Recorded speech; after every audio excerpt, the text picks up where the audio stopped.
What's going on, everybody? Good morning, good afternoon, rather. Good afternoon to everyone. Oh, it is now 1:16 p.m. Eastern Standard Time, and I apologize for falling a few minutes behind. Some unexpected things happening at the house, so I had to tend to that. And now we are here. We're going to go over Erika Kirk's interview she did with CBS, and then we're going to go over the interview that the host, I think her name is Barry Weiss, did with CBS Morning. So there was the town hall with Erika Kirk, hosted by Barry Weiss, and then Barry Weiss went and did an interview with CBS Morning. So we're gonna check out both. Thank you all so much for tuning in. Thank y'all so much for being here. And make sure you hit the like button coming in. Put down the number of like that you are. Number one, you're number 5, number 12. It doesn't matter. Just put down the number. Once you hit that like button, the like button ensures that these videos stay in the algorithm because YouTube is weird. And we want to ensure that this great content continues to reach out to the masses. So put down the number like you are. And I'm going to kick this off. I say thank you to all the members, to all the supporters, to all of you supporting the Lady Luck Club. We're almost at 30,000 supporters, but I need you all to hit that subscribe button. And I need your help in sharing this content so that more people can come join and become a Luckster. I appreciate that greatly. And it just means a lot to me. It does. I work a regular job, so this is something I do for the spirit of journalism. I believe in keeping the truth and the facts and the evidence out in the forefront because you're always going to have people like a Candace Owens going to try to lie and deceive and mislead. But sometimes we have to hold those people accountable. And Candace is catching it. I'm all too happy to help. Um, but I just, believe in doing this for the right reason. Get the information out there. The research might not be the most salacious, but it is informative and it's what people need to know. Reading is fundamental, and we got to get back to reading. We got to get back to being in the mindset of researching and, wanting to have the facts on our side. And sometimes it takes a few people to start a movement for it to grow and for more people to realize we can't go on conspiracy theories 24/7. I'm not a theorist. I'd rather research and read information or pull information from you all. But being a conspiracy theorist, it sounds exhausting and it's, you know, as opposed to reading information and getting facts, people would rather be conspiratorial. I just, it's okay to be inquisitive, but being conspiratorial where you don't want to look up information to find out what's going on is simply just, you rather might as well just say you're nosy. I don't even know how to put it. Nosy and gossiping. That's it. If you're not looking up information, questions you're asking, if you're not taking time to research information for yourself, for these theories that you have, then what are you doing? You're just sitting on a theory and you're not taking time to research. And Candace is lazy. We all know that. She doesn't research anything. So I believe that's what conspiracy theories do. It forces people to become lazy. It makes them complacent and complicit with just accepting what's being told to them, and they don't read and research for themselves. It makes you lazy. And that's, the problem. So we here are going to read and research and always put the facts out there in the forefront. So I have a video from Nick Brooks. You guys remember Nick Brooks? I played him um two live streams ago where he went over the defamation case. He's an attorney. And he did a very good, just matter of fact, direct to the point, 3-4 minute video about that. He also posted a new video, I think yesterday. So we're gonna check that out at the very end. But in the meantime, let's get some comments. Y'all, everybody speak to everybody. Hope you guys are doing well. Jesus Come Now is a new member of the LLC. If you guys haven't noticed, I am posting up shorter videos and shorter clips in the members only channel so that you guys can enjoy those just shorter segments. I have a whole lot more to go. I think I have about 5 or 6 live streams with Candace alone. And then I want to do a couple from Umar that I'm going to put in the members only. So consider becoming a member. And I do have 10 free memberships that I'm going to give out. We get 10 free memberships every content creator when we're eligible for memberships. You get 10 free a month. So it's every 30 days. It's not like it's at the first of the month, it's every 30 days. So my 30 days, I don't think it's come up yet. But as soon as they do, I'm going to be giving back out those 10 free memberships so that more people will be able to enjoy the content. So let's get to it. And I had to push back the time a little bit. I appreciate you guys working with me and being patient with me. What's going on, Miriam? Good afternoon. God bless everyone. Y'all, Christmas is coming up. Anyone in the Christmas mood? I am just feeling it. I'm so excited. Francisca, how you doing? Shout out to my moms. Thank you so much for tuning in. Hope everything is going well. Over there in the UK.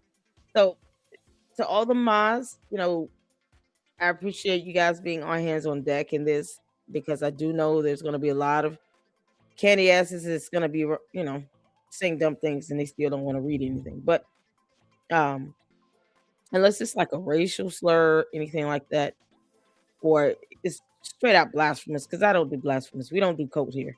We don't put Candace Owens on a total pole to put her where she doesn't belong. She's not God. So we don't do that. I don't let adoration or worship be done in my chat. I guess a mere mortal. Mm-mm.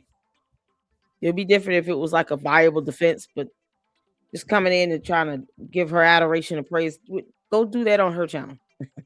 Not over here. Over here, I'm the queen of this. And so, and plus, I don't want that. Like, you don't need to blaspheme. God is God, and that's it. And Candace is a mere mortal. So am I.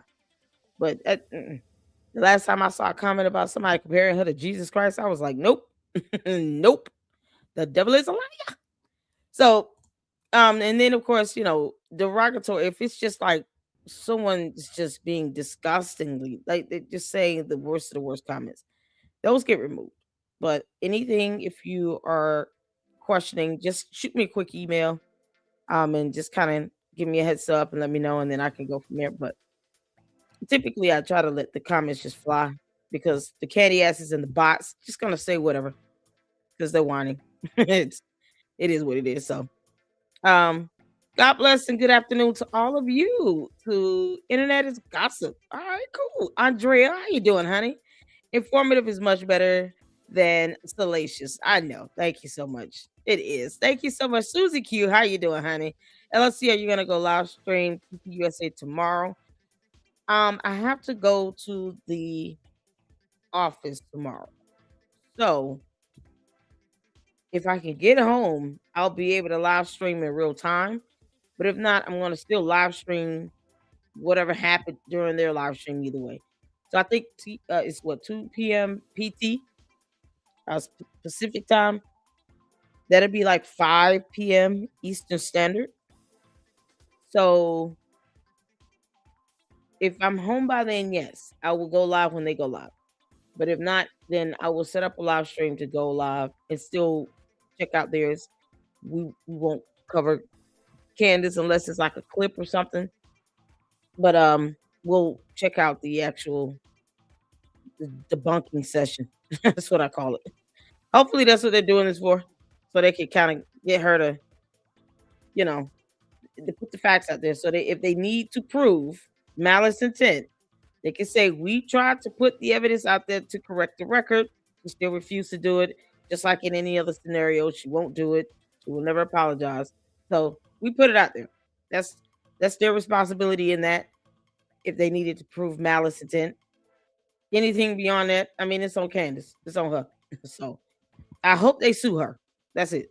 That's what the end goal should be after all of this. I hope they sue her because too many people have caught death threats, have been doxxed and subjected to cyber harassment and, defamation and malicious slander. That it's not even just slander, it's malicious slander. They're doing it with the intent to slander and to be malicious. It's just evil. And so when people are being put in a line of fire, they're having their lives threatened. There's kidnapping threats.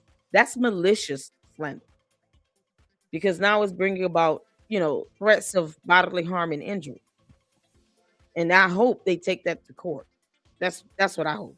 So, um, yeah, we're gonna still go live either way. What's going on, Dirk? How you doing? Paul Morrison said I sub. Thank you. And then CBS is yes, news is news. I'd rather them interview her directly in person than to come up with some nonsense that's not even true. Then they talk about, planes that we don't care about that didn't shoot Charlie Kirk. So yeah, Candace is crap too. Same thing can be said about her. That's why I believe in independent journalism, because it's like you can still have that outside source, but to just say they're crap and they can't say why, it doesn't make any sense. All right, let's get to it, y'all. Let's get to it. Let's see here.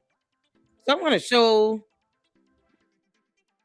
I want to make sure I refresh it because we're going to do a live later on about Nick Fuentes. Although he says a lot of crazy things that come off just pure racist. I'm a black woman, of course. I'm gonna take offense to just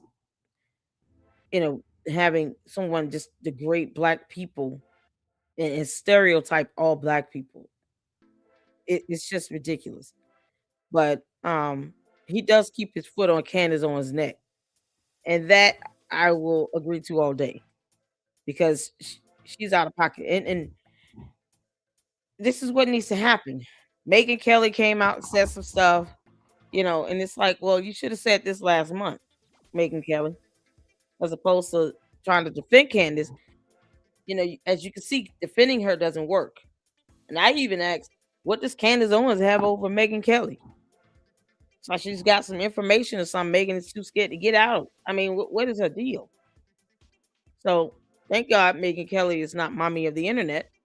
And I do not have time. It's like, why not just speak out when you need to? You let time pass by. This is what happens. So we're gonna play, Erika Kirk saying, "Stop, please stop, please stop," 2 separate times before she did this CBS interview.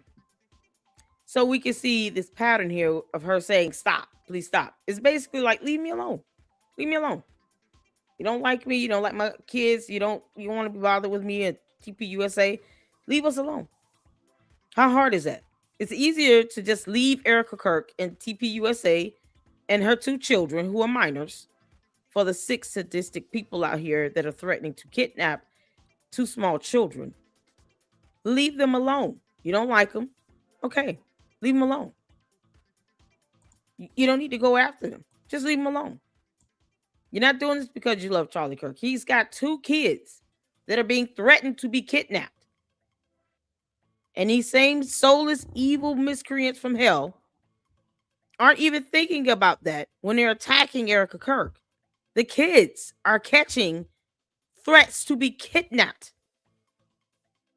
Death threats. Can you imagine if someone tried to do something, God forbid, to Erika Kirk and the kids are standing there and they're just in the line of fire? So if you're advocating for something like that to happen to Erika Kirk, you're advocating for that to happen to the children. And if you're soulless and evil and sadistic and you don't care, then it is what it is. Don't get offended when someone calls you that. They don't think about the effect that it has on these kids. Not at all. What's going on, Julia? Just adorable.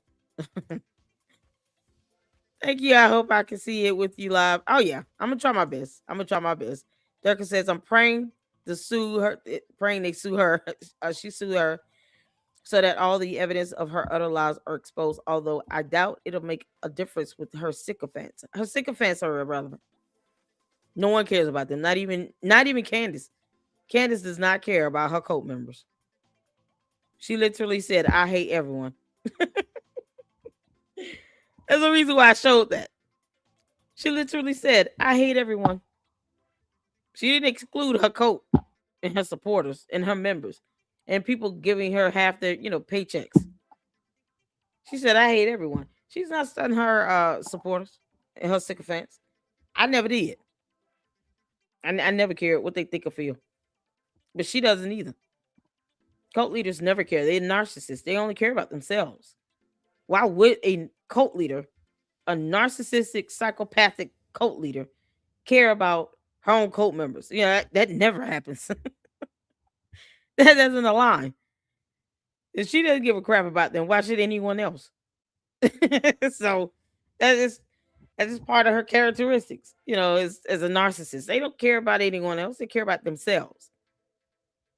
She may care about her kids, but she doesn't seem to care too much if she's out here talking about, I got assassins after me, and then she takes the kids to Dollywood. So you putting you and the kids in a line of fire, because Candace is so stupid. So, I mean, she doesn't really care about her kids or their safety and protection. You don't take them to Dollywood. You're talking about you got assassins looking for you. But that's what you're dealing with a narcissist. I mean, that's to be. No one should expect anything beyond that. Expect Candace to be the narcissistic, pathological liar she is that hates everyone and doesn't even care about her own cult members, because she doesn't. She will never care about these people. Never. Not at all. She appreciated them hitting the like button and giving her all those views and sending her them supers. But she doesn't care about that. What do you know? Coat. As I said, I want more people to sue Candace. more people to sue Candace. Yeah, me too. In bulk. I hope Josh Hammer sues her. Yeah, they just need to go in on one big class action and just hammer time on her. It's hammer time in the courtroom. Just go hammer time on her. Let her have it. Oh man, many were friendly with Harvey Weinstein before they knew who he truly is. It happens. Yep, exactly. She defended Candace, basically accused Ben of lying, and quit following and responding to Dave Rubin. Yeah, and now she wants to sit here and say words, Megyn Kelly. It's pathetic. We might play her before we get to the actual main event, but we're gonna get to this here. And like I said, I'm just playing the parts where Erika Kirk says in these various interviews that she has the absolute right to go on to stop. No one cares about Candace going over there with Russell Brand and doing whatever with him in the house. She goes and talks to other people as well. She goes on other podcasts. Erika Kirk is not subjected to living by anybody else's rules except God. So she gets to do what she wants to damn do. Then, this is what happens when you live your life and you don't live it for anyone else. So the cult members don't get to dictate her movements or her emotions or tears and none of that. So let's get to this. We're going to start off with this Fox News thing here. And then we're going to go to the next one was the Will Kane country or something like that. And then we'll pull up what Megyn said, just for craps and giggles. And then, of course, we'll get to the main event with the town hall. So put a one in the chat when you can see and hear. Let's get to it. Time to address the noise. My silence does not mean that I am complacent. Mm-hmm. My silence does not mean that somehow Turning Point USA and all of the handpicked staff that loved my husband and my husband loved them is somehow in on it. We are busy building. And you know what I thought? I thought these people are human. We are all grieving in our own way. And they are trying to find the answer to something that happened that was so evil. They are trying so hard. And I get that. We're doing the same. Anytime we hear a lead or anytime we hear anything, we send it to the authorities. Please dig into this. No rock will be unturned. I want justice for my husband, for myself, for my family, more than anyone else out there. So for me, you want to keep telling me to come down while we're building? I don't have time for that. Mm-hmm. But here's my breaking point on that. Come after me, call me names, I don't care. Call me what you want, go down that rabbit hole, whatever. But when you go after my family, my Turning Point USA family, my Charlie Kirk Show family, when you go after the people that I love, and you're making hundreds and thousands of dollars every single episode going after the people that I love because somehow they're in on this, no. What? It's the conspiracies around Charlie's death. And okay, so that was the Fox News. Y'all heard her say that, wearing that lovely red jacket. So here's another podcast where she's saying, leave me alone. In so many words. Leave her alone. Once again, leave her alone. Then, it's that simple. To the cult members, leave her alone. Why even care what she says it does? She doesn't have to pay your bills. Leave her alone. All right, here's Will King. And, when this first happened, you know that I do this every day for a living, and you're a part of this. How you doing, Amethyst? Most of the ugliness and everything was coming from a predictable direction, the left. Now it's on the right. It's everywhere. Mm-hmm. And let me start here. You felt, I know you were asked, but you felt that now was your time to address it. Why? Well, like I said earlier, I just want a very peaceful Christmas. I want my team to have a peaceful Christmas. I'm not going to sit here and mudsling. Like I said earlier, I'm not going to call names. I'm not going to insult. Everyone's loved my husband, and we're all trying to figure out what happened. I have a little bit more insight because I'm a victim. So I get to see the autopsy report. I get to see all of the files that our prosecution, has pulled together. I trust that case. And so while everyone's trying to find the ultimate explanation of digging deeper, that's one thing. If you want to dig into his Discord chats or whatever that guy was involved in, I don't care. Have a heyday with that. Go right ahead. I'm not telling you to not ask questions. Mm-hmm. I just told you this. I ask questions literally daily. Yes. That's not what this is about. What this is about is the accusations that somehow Turning Point USA, my husband's team, my husband's security team, my husband's friends, my husband's employees are somehow, and myself, are somehow implicated in his murder. That is a totally different line.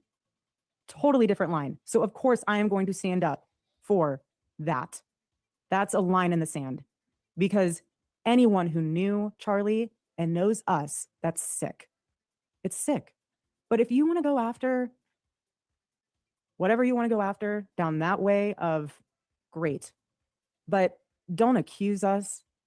Don't overanalyze. Like, honestly, Will, I have no idea how I would have reacted that day if I was there and I saw my husband be murdered. So how are you going to hyperanalyze those people that love my husband, that were with him that second, thinking that their reaction meant somehow they were involved in it? This is a one of one where social media has just had a heyday, tearing things apart. And what's so sad is that I know all of those people that were there that time. I want to go back right quick because I want you all to pick up on something she said, because I don't have arguments about facts. When it comes to facts, there's no debate. I want you all to see what she said here. I'm a victim, so I get to see the autopsy report. She's also his wife and next of kin. So that's why she gets to see the autopsy report. Not Candace Owens. Candace Owens is not entitled to anything regarding Charlie Kirk's medical records, ER visits, anything in that EMR. I don't care if it's a screenshot, email from the chief nurse to other staff. Candace Owens is not entitled or privileged to see any of it, because Erika Kirk would not ever give her consent to disseminate any of that information at all. A patient's health information, health data, PHI is not public information. The autopsy report is not public information. So that screenshot that Candace showed, that was sent to her from a hospital staff who violated HIPAA privacy laws. When they took that screenshot and emailed it to Candace without consent from Erika Kirk as next of kin and as the spouse of Charlie Kirk, broke the law, and then Candace, dumbass, posted that up on her channel, and she did that without consent from Erika Kirk. And I went over the information regarding free press and the media and what they are allowed to report regarding patient health information or medical information. I have a whole video on that. And that information can be researched and Googled by anyone. Reading is fundamental. And because Candace doesn't read a damn thing, people just go on what she says. But when you receive medical information illegally, meaning someone who was a covered entity, being the hospital staff, sent you medical information without consent from the next of kin, seeing that the patient is deceased. They sent it illegally when they violated HIPAA privacy laws. No one gave that hospital staff, whoever sent her that screenshot, any consent to email any entry into an ER, anything with Charlie Kirk's name on it. It was identifiable, so we saw his name, his date of birth, the department. It was an ER visit. He was shot. So naturally, people expect him to go to the hospital. That did nothing but show us that he went to a hospital. No one questioned that. And then Candace thinks that she's saying something by posting this up. He went to a hospital. That's all we need to know. It still has not gotten Candace closer to telling us who the shooter is. So it's irrelevant. And that would have came up from the murder trial either way, because an autopsy was done. Candace Owens is not entitled to see that autopsy report because she is not next of kin. She is not Charlie Kirk's wife. Erika Kirk is. The end. So all his personal effects, his medical records, anything related to the ER visit, the doctor's notes, medical summaries, anything that's in that EMR would go directly to Erika Kirk. Not even his parents, because he was married. We have a succession of what we consider next of kin in the healthcare system. That's why all of these things are important for people to know, so they're not walking around here thinking Candace Owens has the right to look at an autopsy report. No, she doesn't. By law, she doesn't. And she's not going to tell the cult members the law or anything, and they damn sure not going to read it themselves. But for those who actually are not aware, that's how that works.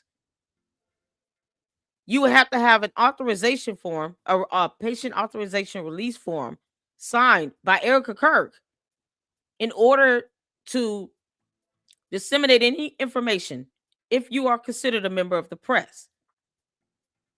I would have to get her consent if I had to speak on anything related to his medical. I don't care if his blood type on a medical record from an EMR system. I would have to get her consent to share that information. So the hospital staff was out of line. They broke the law. And the way the member of the press receives the information does matter. If you receive it illegally or unlawfully, meaning in violation of a federal law, then you cannot disseminate that information and do it without consent. And since the patient in this scenario is deceased, it would be the next of kin. It would be his spouse. So she's the only one that gets to see that autopsy report. And if she doesn't even want to share it with her parents, she didn't have to. She could be the only one that lays eyes on that between her and the dang on doctor and the prosecutor, because they'll get a release form from her. But it's in the efforts of making sure that it's presented as evidence in a murder trial. Outside of that, no. She's not entitled. Candace is not entitled to this. So I wanted to make sure that's covered, because you have idiots thinking, oh, she did nothing wrong posting that out. We needed to know the truth. What truth did we get out of that other than him going to the ER? That didn't get us any closer to another shooter. So no, we didn't. The entitlement is just pathetic over there in Candace's cult member. Candyland is child. Yeah, find out the hard way when they see their leader fall. Oh, this is the current line. This is what's happening. Not all the time. Not all the time. Right, let me go back a little bit. People that were there that day. And I know all of the people who are impacted by this that are within our close orbit. And it is painful to see on their face how exhausted they are to have to relive the trauma every single day. That's not fair. We are not robots. How do they consume it, Erika? How does it, I mean, social media, how is it getting to you? Like, I know you said the chatter. Well, the team tells me, I mean, I do not watch one thing. The team tells me if there's anything I need to know. I mean, honestly, right. I say, unless I really need to know, tell me, but if I don't, please, I don't need to hear it. But that's, you know, you try to guard it that way. But they're saying this now, this is the current line. This is what's happening. Not all the time. Sometimes honestly, it might not even be from the team. I'll get a phone call from someone and be like, hey, did you know that somehow you're involved with Romanian orphans being sex trafficked? I'm like, you've got to be kidding me. Like, it becomes laughable at some point. I mean, again, we have been lied to over and over again. So there is a baseline of understanding of, okay, we're trying to seek the truth. I get that. Again, I'm not saying don't ask questions. But when you turn questions into accusations and you don't have proof and you're leaving things open-ended as if our team or someone involved with our team is involved in it, and then you sit there and hyperanalyze my body movements, my tears, my frowns, my voice inflection, my faith, if it's not real or if it is real, I'm not going to waste my time with that. I have nothing to prove to you. Where do you think it's coming from, the Erika? truth, I beg your pardon? Where do you think it's coming from? Like, what's the motivation? That's for each individual person. Everyone has their own motive. I'm not going to assume what those motives are. Some, it might be, honestly, grief is weird. Everyone grieves differently. It's not linear, comes in waves. Everyone has their own personal relationship with Charlie in a way where even if you didn't even meet him, you have a personal relationship with him because you watched his videos or you went to a campus event. Then you get to the next tier where you actually did meet him. That's another personal layer. Then you get to the next tier where you were actually a friend. So I'm not going to sit here and question or hyperanalyze what someone's motives is. That's in their own heart, and that's what they have to deal with responding to the Lord. That I'm not going to go, you have to put your head down on your pillow at night, and whatever your decision is, that was your decision. Mm-hmm. What I do ask, though, is that you keep in mind, again, there is a difference between questions and accusations. And if you have accusations and you are going to go down that rabbit hole, provide proof. I don't care if you're a journalist or someone on X. If you say accusations, provide proof. You can't just throw stuff out there and then all of a sudden everyone thinks that somehow that's truth. It's not. And it's very hard to prove a negative. So if you say, well, I don't believe what they're saying, even though they're telling you the truth, well, how is the truth going to set you free if you don't believe the truth? So now you're just talking in circles. My only prayer for all of this is that all of us can remember that talking in circles is what cult members do. They don't say anything that's unique. It's a copy and paste. I mean, look at the chat. They're literally asking me, do I watch Candace's own show? Never mind a whole playlist where we react to many of her shows. Like stupid questions. And I call it stupid because they could just go on the playlist and look at it. And they know I do. But they ask stupid questions, a copy and paste comment. But it's still stupid. Because those same people still comment to the live streams when we're watching her shows. It's the epitome of stupidity on steroids. But that's how they are. They don't read. They don't take the time to pull in information or anything. They're too busy following the leader and having this hive mentality. Charlie was a thought leader. He would not want his life and his legacy to revolve around his murder. He would want his life and legacy to revolve around helping deliver the youth vote, helping to build Turning Point USA, helping to make a difference on college campuses. Mm-hmm. That is what I pray we focus on. The justice will be served, and trust me, it will. And again, you can have questions, but please honor my husband. Absolutely.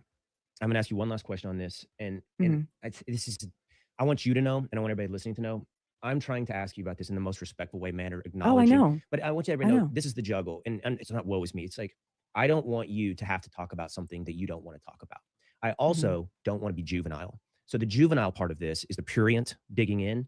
And it's also doing something that I've done so far in this interview, which I haven't mentioned Candace Owens. I just didn't mention her name. And I didn't do that because I don't want to force you to talk about it if you don't want to. But everyone listening knows. And so after a while, I'm like, well, don't be juvenile. Everybody knows what you're talking about. And I'll be upfront.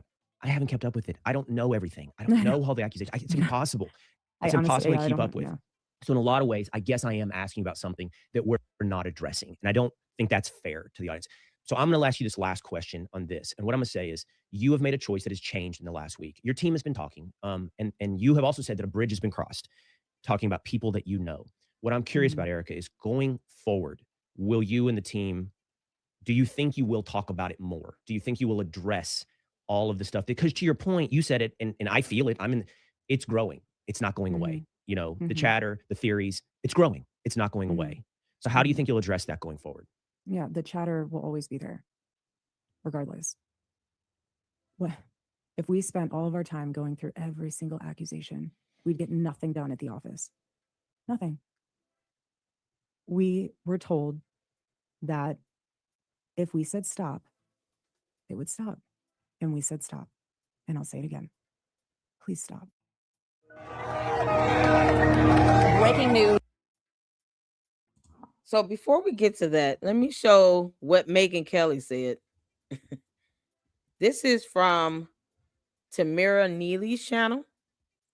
Shout out to her. She's doing very well. I think she haven't been too long recently started her channel, and she's been blessed to hit over 31,000 supporters. And one of the things I love about what she does is she prays before she starts each episode. So, you know, I always find that to be a fantastic way to start. And it's very unique, right? Even for conservatives who are ministers and pastors, you know, you don't really hear that consistency where they're praying before they start their live stream. And she does. So I do enjoy her content. And she did a great video. Do so. Do not on Megyn Kelly, I guess, you know, giving her thoughts about the case and everything. So I'm just going to play the portion where Megyn Kelly speaks. I was watching this video already, and I want to just play the portion where Megyn Kelly gives her little spiel. Even though she's been very hypocritical about all this when it came to Candace Owens, she won't say her name. You know, it's like she refuses to stand up to her. And I don't know why. And it's like you have nothing but, you know, time and energy, you know, to do this. So let's check out this part here, and then we'll get to the CBS town hall. Very interesting, and I want to hear your thoughts on it. As I am a sane person who understands the law, I also know that the FBI, does not run around updating its investigation and releasing the very latest on what they found. And people who are demanding that the FBI or DOJ do so do not know anything about law enforcement. Where was this energy when Ben Shapiro was telling Megyn Kelly that Candace Owens had been making claims against Erika Kirk and insinuating that her and Turning Point USA had something to do with Charlie Kirk's murder? Please let me know, where was that energy at, Megyn Kelly? Because I'm telling you, it doesn't make sense the way you've been defending Candace Owens, the way you are, and acting as though, oh, I don't watch her videos. I don't know what she has going on. I mean, she has this, she has that. And I just, you know, I don't know what's happening. I can't believe that for 2 seconds that Megyn Kelly didn't know what was going on. But anyways, I'll let her continue. Some of us have been covering in depth legal cases and matters and have even tried cases and matters for years. That is how I have spent the past 30 years of my life, plus trying cases involved in the legal system as a trial attorney, then a Supreme Court correspondent covering cases, civil and... It's interesting that Megyn says that, because I'm referring back to that clip that went viral of Megyn defending Candace Owens and saying, oh, well, she's investigating everybody. And, you know, she hasn't said anything about Erika. Okay, well, you knew good and well that Candace Owens is not a professional investigative journalist, but you decide. Exactly. And let me add on, Candace is not licensed or certified to investigate a darn thing. So when she's out here impersonating an investigator, that should be reported to the feds. Whether it's FBI, CIA, don't care. Megyn Kelly said flat out, 4 straight lies. I don't know who Candace Owens is. She is not my friend. I do not watch her content. I don't watch her show. I don't take in that type of content. She made four false statements back to back to back to back on national television in front of Ben Shapiro. I mean, the fact that she said, I don't watch her show, and you could go on her YouTube channel and see clips that she's played from Candace Owens' show, is mind-boggling. Just flat out lie. And she claims to have a law degree. You can't make this up. To stay quiet then, but all of a sudden it's like, oh, now I need to start talking about it. And the question is why? Why is it now convenient for you to speak out against what's happening, what Candace Owens is doing? Please, Megyn Kelly. Because a lot of people are saying in the comment section of her content, and I'm seeing on X, people are saying that Megyn Kelly is doing this as a PR stunt, that her reputation is in jeopardy because she has not spoken out against what is Candace Owens is doing against Turning Point USA and Erika Kirk, and that's why she's doing this. Now, I want to know your take on that, but let's keep watching her, because either way, I'm glad she's saying this, because she is right about in this clip. And criminal. Then as a legal correspondent for Fox News, legal commentator for Fox News, and ever thereafter. And let me tell you something. The FBI does not run around updating its information after somebody gets indicted. It doesn't. It would be extraordinary if it were to do so. And the DOJ is extremely tight-lipped, normally, on its criminal cases. When it's not, it's behaving inappropriately.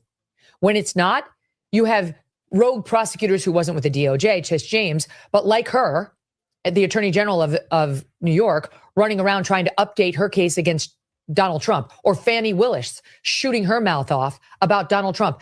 What did we do when those prosecutors did that? We ripped them a new one because it's inappropriate. Stop requesting or requiring the FBI or the DOJ to update its evidence for you. You're Candace Owens. Is that hard, Megyn Kelly?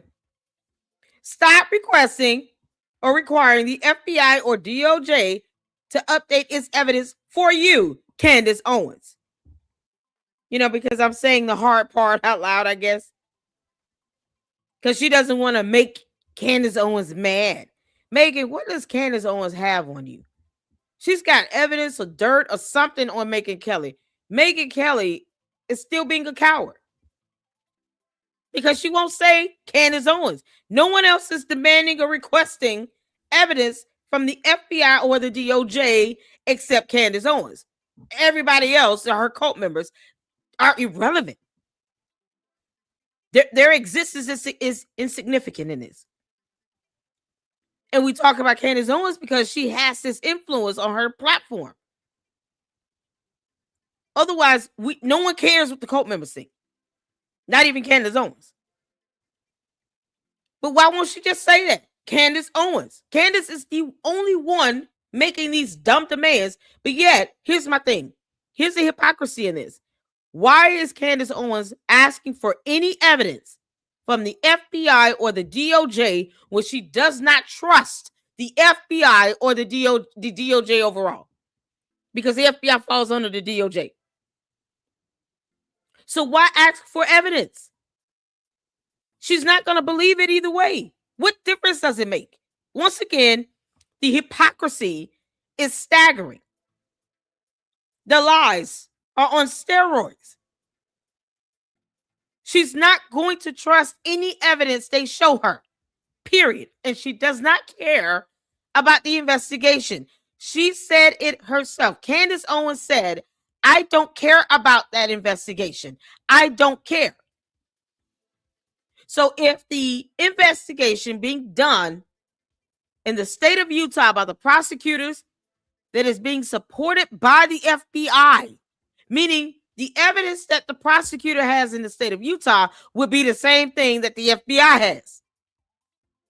So if you don't care about the investigation related to the murder trial, then that means you automatically don't care about whatever the FBI is doing. And if you don't trust it, why are you asking for evidence, heifer? Why are you asking for evidence, Candace? You don't trust it. That means you're not going to accept anything they show you, anything they say, because it's not going to feed into your dumb narrative. So if she doesn't trust the FBI, leave them alone. Don't make demands of them. Leave their name out your mouth. You don't trust them. It's hypocrisy on top of hypocrisy. Don't expect them to do anything. You don't trust anything they have to show you. And Candace has a bad pattern of behavior with that. She did the same thing with the Macrons. Oh, they can send me photos. They can send me wedding photos. Why she don't have this? Why she don't have that? Meanwhile, they're sending this stuff to her, and she's not telling the public. She's not telling the public at all. I showed you all in a couple videos ago for a newsletter where one of my videos is listed as an exhibit, a possible exhibit. And there are photos that they sent to Candace she didn't even put out on her channel. She never told anybody one of the videos she received. What was she in a wedding wearing a black jacket before she even got married? And she's still a whole woman in that video, in that picture. It's a photo. My apologies, not a video, it was a photo. And she never said anything about that photo they sent to her. Never even brought it up. So she withholds information and picks and chooses what she wants to tell and dispel to the public because it's deception. It's lying by omission, Candace. Isn't that how you put it? You heifer. Lying by omission. So when she withholds things that, if the public saw this, would probably have a different opinion, because now you get to see more photos that are more, it proves even more that she's a woman. But she doesn't show that, even though they sent it to her. They can prove what they submitted as exhibits. They're all labeled. And usually with an exhibits list, you have the name of the YouTube video or the type of photo, the year that it was taken. It has an actual exhibit number on it. You have to label your exhibits for court. So when you provide that exhibits list, they're all numbered. So she can't say, I didn't get this photo or I didn't get that photo. No, they have confirmation of what they sent you because they have an exhibits list. See, Candace wants to withhold information like that, and because she doesn't understand how court works, you have an exhibits list. You have to list all your exhibits you're going to introduce as evidence into the case. This is why she's sitting here filing for a motion to dismiss. Same thing with Charlie Kirk. She doesn't trust the FBI, but she demands all the stuff from them. Why? You're not even going to acknowledge it. What difference does it make? You don't trust them. So what? Why ask for it?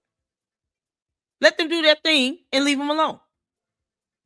And then, Candace, you tell us who the shooter is, because that's what you were supposed to be doing for 3.5+ months.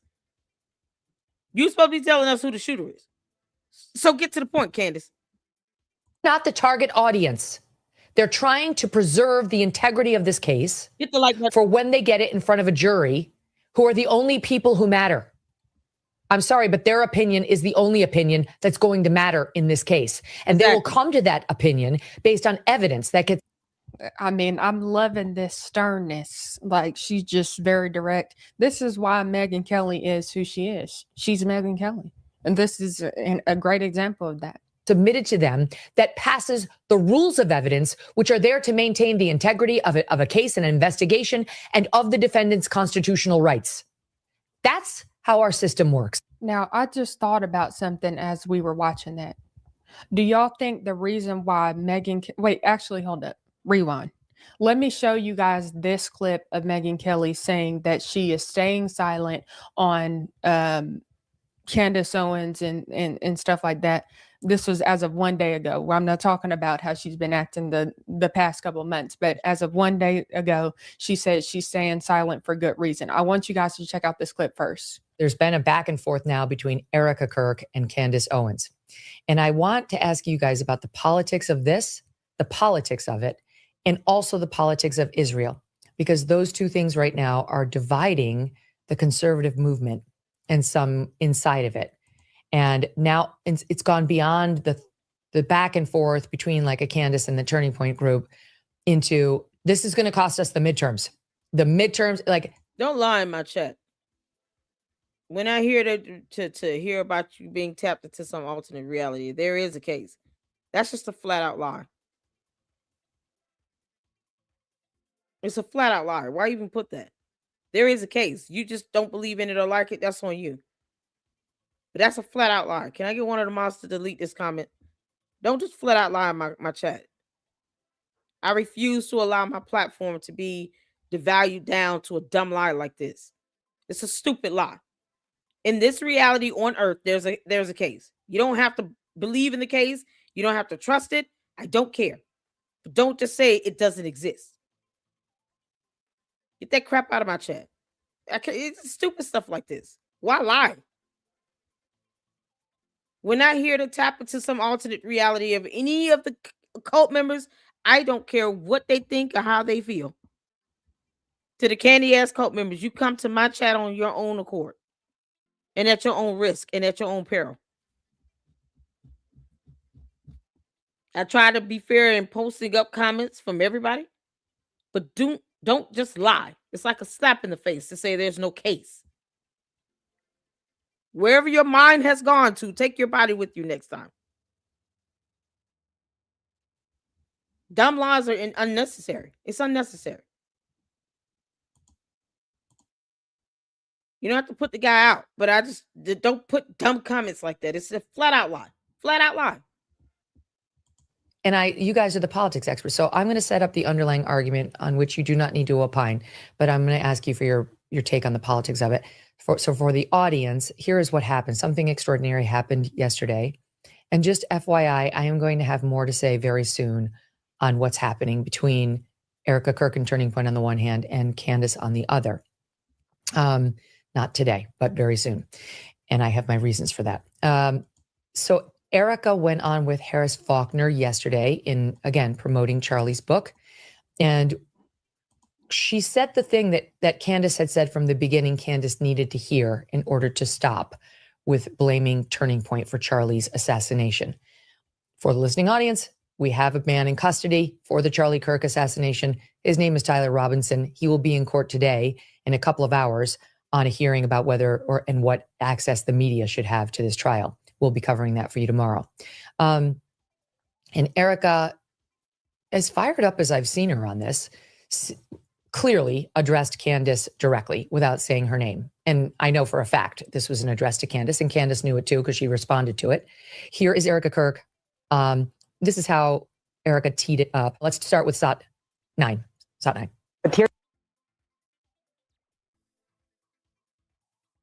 Okay, I'm going to pause it there because she's replaying the Fox video that I played already. And we're going to get back to the town hall here. But I just wanted to show that portion of Megyn Kelly, I guess, calling herself trying to go off. You know, late as hell about this. I mean, why not have said this a month ago? 2 months ago? Candace has been demanding evidence from the FBI. And she doesn't trust the FBI. So if she doesn't believe what the FBI says, then why does she want them to give her evidence? It's stupid. And it's irrelevant to whether I or anyone else believes the FBI. To the candy-ass cult members, if you don't believe the FBI, stop asking us if we do. Clearly you don't. So don't demand evidence from them. It's dumb. It is absolutely hypocritical. You should not want to see what they have because you don't trust them, right? Isn't that the thinking? We all know it's not logical, but it isn't the thinking. I don't trust the feds, so why ask them for evidence? You're not going to trust what they show you. Your cult leaders got you thinking as dumb as she is. Because you guys are parroting her talking points and you're copying and pasting and you're not thinking for yourselves. So if you're going to sit here and have this hive mentality, stop asking everybody else if we believe what the FBI is doing. You don't. We got that. It's clear. Duly noted. That's the thing. They keep repeating that. We don't care you don't trust the FBI. We're not forcing you to. The only question we have is why ask them for evidence? You're not going to believe it. And watch how they dip and dodge around that. All right, so let's get to the town hall. And shout out to CBS for doing the town hall, having people come in and ask questions. We're going to be able to see that here. I'm going to make sure I got the captions on. Let's get to it. Breaking news out of Utah Valley University. There's an emergency response there, flooded by law enforcement. The conservative activist Charlie Kirk has died after being shot during an event. The latest horrible example of what appears to be a rising tide of political violence. In the past year, we've seen assassinations and assassination attempts against a Republican presidential candidate, Democratic legislators, and a conservative activist. One moment, Charlie was doing what he loved. That's a different question. Arguing and debating on campus. Fighting for the gospel. You're thinking way too simple about this. You got to go deeper. Truth. In front of a big crowd, and then he blinked. He blinked. And saw his Savior in paradise. Even as he had all of these positions, many of them seen as controversial on different issues, he had a huge galaxy of support on America's right. When you stop the conversation, when you stop the dialogue, this is what happens. When we lose the ability and the willingness to communicate, we get violence. CBS News presents A Town Hall with Erika Kirk. Good evening. I'm Barry Weiss, editor-in-chief of CBS News, and I want to thank you so much for joining us tonight. Let me tell you why we're here. If you're watching this or you're sitting here in this room with me, you know what I know, which is that we live in a very divided country, a country where many people feel that they can't speak across the political divide. Sometimes they feel they can't even speak across their own kitchen table. And one of the goals of the new CBS News is to change that. And this town hall is just the beginning. This is going to be the first of many conversations and debates on CBS News about the things that matter most, which are often the hardest to talk about. I can make one promise to you, and it's this. You will not agree with everything you hear tonight or in any of these other broadcasts. And that is exactly the point. Because the premise of a democracy is that we persuade each other with words and not violence. And that the only way to get to the truth is by talking to one another. And that brings me right to tonight's guest, Erika Kirk. 3 months ago, Erika Kirk's husband, Charlie, was assassinated on a college campus in Utah. To some, Charlie Kirk was controversial. To others, he was heroic. What is indisputable is that he transformed the American right in the 21st century. He did it through an organization called Turning Point USA, which he founded when he was only 18 years old. In the wake of Charlie's murder, Erika has now picked up his mantle. The mother of 2 young children, she is also now the CEO and chairwoman of Turning Point. Now, Charlie's murder was not an isolated tragedy. And tonight in the audience, we have other victims of the political violence that's ripping through this country. We also have religious leaders, college students, young Christians, and others invited by CBS News. You're going to be hearing from some of them tonight. Okay, we have a lot to talk about. So Erika, let's get started. Thank you so much for joining me. Thank you for having me. I was very grateful when you had reached out because it was an opportunity to be able to have a conversation that Charlie always enjoyed, being able to have dialogue on both sides so people could really hear everything that's going on. I appreciate it. Thank you so much for making the time. There's so many subjects I want to cover. I want to begin with the hours and days after your husband was murdered. Yes. You got up in his podcast studio where he broadcasted from for many hours every day. Yeah. And you said this. You said, you have no idea what you have just unleashed. What did you mean by that? Let me give you a little background of that day. We get home. The team goes to dinner. I'm laying in my daughter's bed and I can't sleep. It took me months to even walk into my bedroom. I'm laying in my daughter's bed. I can't sleep. I grab my phone and I start typing out it. And those are my words. That morning, the team reached out to me and said, they think they got the guy. You should probably say thank you to the authorities and just make a statement. I said, okay. I wasn't afraid. They said, let's go to the office and let's discuss. We're at the office and they say, do you want to go live? Or we can easily, you know what? Yeah, let's do that. We can easily pre-record this. I said, absolutely not. My husband always went live. I have nothing to hide. We're fully transparent. What you see is what you get. If I start breaking down on live TV, I break down on live TV. My husband was assassinated. He didn't die in a car accident. So we go live. I write all of my own speeches. And when I said that, that is the Holy Spirit that is unleashed. That is a revival that's unleashed. That's not meant for call to violence. That's meant for people to understand that the Lord is moving in ways we have no idea. And God is going to use something so tragic to wake people up to realize that our life is short. He only lived 31 years. 31 years. And so, yes, you have no idea what has been unleashed. But I will promise until my last breath that I will let the Lord use me in ways that he only can to bring glory to him and to the kingdom. And it has been unbelievably powerful. And it's just the beginning. Erika, one of the most alarming things about Charlie's murder was the way that some people in this country reacted to it. Yeah. And not just online. This was an idea that you encountered a lot. And the idea was this. They kind of justified it. They basically said that because Charlie said or believed things that they believed were controversial or even hateful, that he somehow had it coming. What do you say to people who justified his death? You're sick. He's a human being. You think he deserved that? Tell that to my 3-year-old daughter.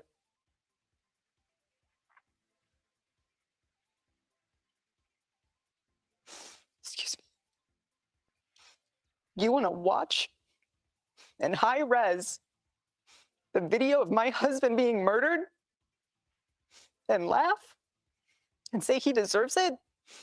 There's something very sick in your soul, and I pray that God saves you. I pray, because that is what is so wrong. The internet in this world has dehumanized us. My husband did something very simple. He talked to people. You're going to be murdered for talking to people. He didn't go after people. He went after your ideas.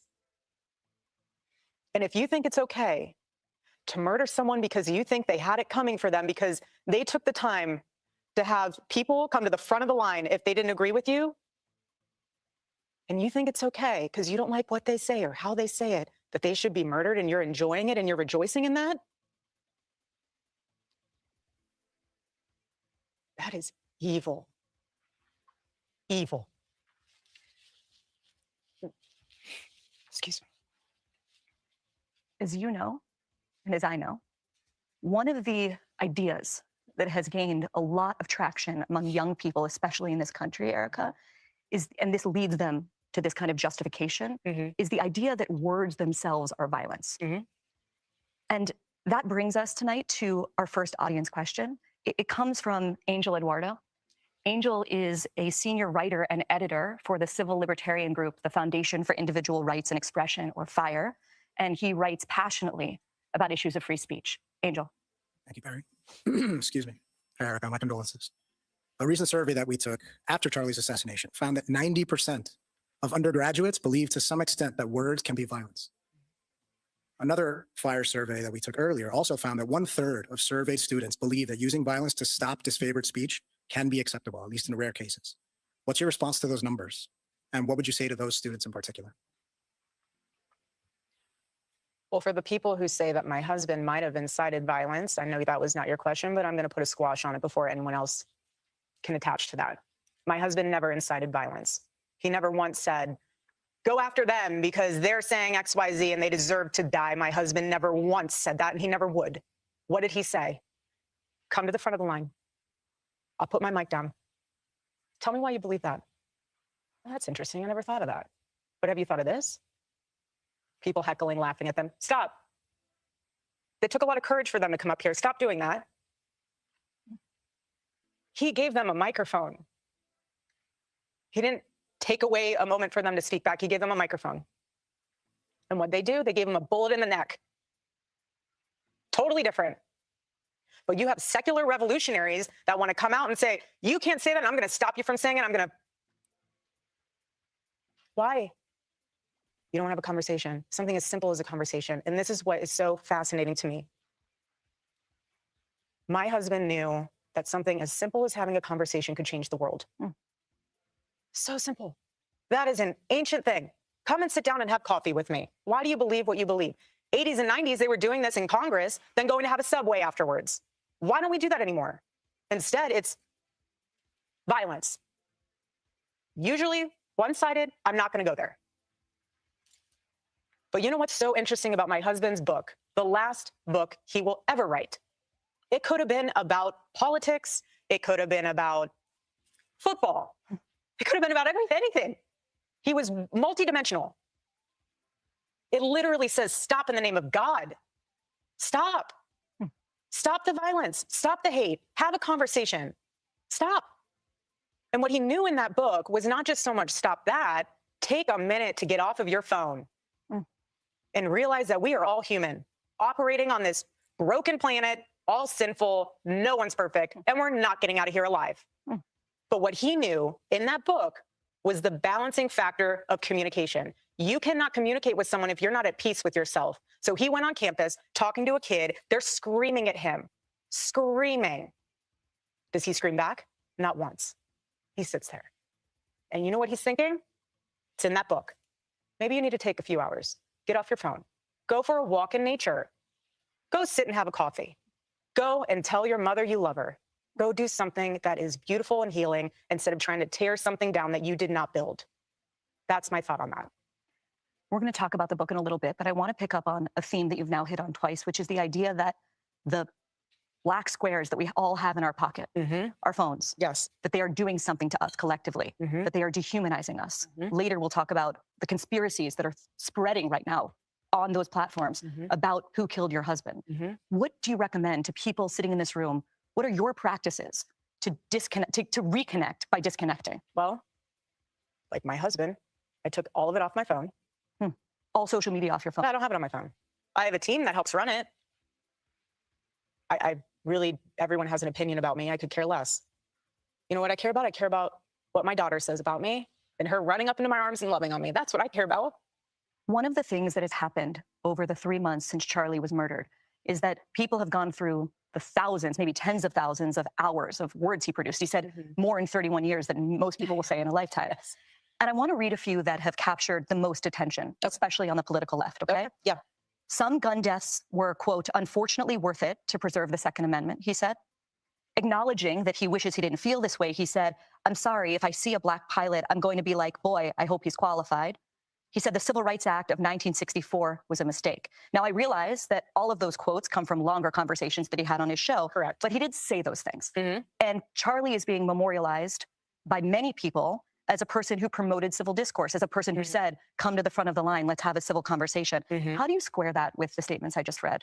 I would love for everyone to be able to watch the full and entire clip of what he said. Charlie didn't care what skin color you were. He didn't care what religion you were. He loved excellence. He loved knowing that people, his favorite word was earn. He loved knowing that people worked hard to earn what they got. He worked so hard to build Turning Point USA. The first statement you meant about guns and shooting, I have no idea the context of that, and I have no idea that whole, there's a lot more there than just that one little sentence. My husband is not to be deteriorated to 2 sentences. He's not. He is a thought leader, and he was brilliant of a man. So that's fine if you want to take words out of his mouth or out of context without the whole thing in perspective. But that's the problem. Does it bother you that people are picking out those statements and drawing an entire picture of who he was? Again, that's the problem.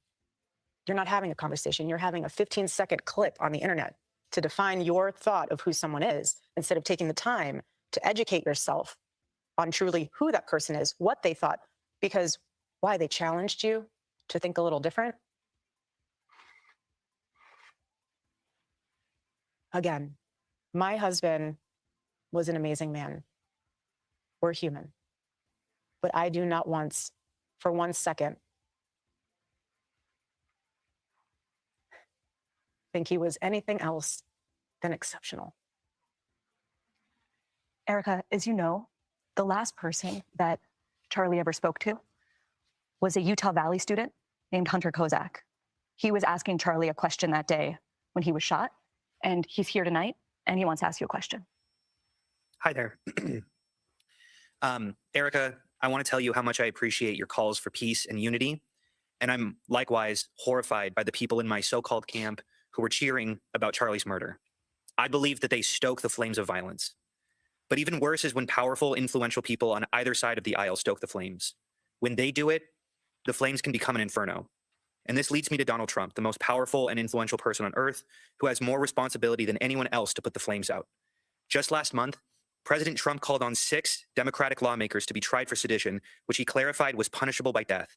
He then reposted a simple message: hang them. I think that you've been making strides to bring peace to our country, and that Turning Point has been asking Democrats to decry the individuals who cheer for violence. I have and will continue to decry them. But any good faith effort to stop political violence must hold both parties to the same standard and expectation. So in that spirit, will you condemn the violent rhetoric of Donald Trump, the most powerful and influential person on earth? I appreciate your question.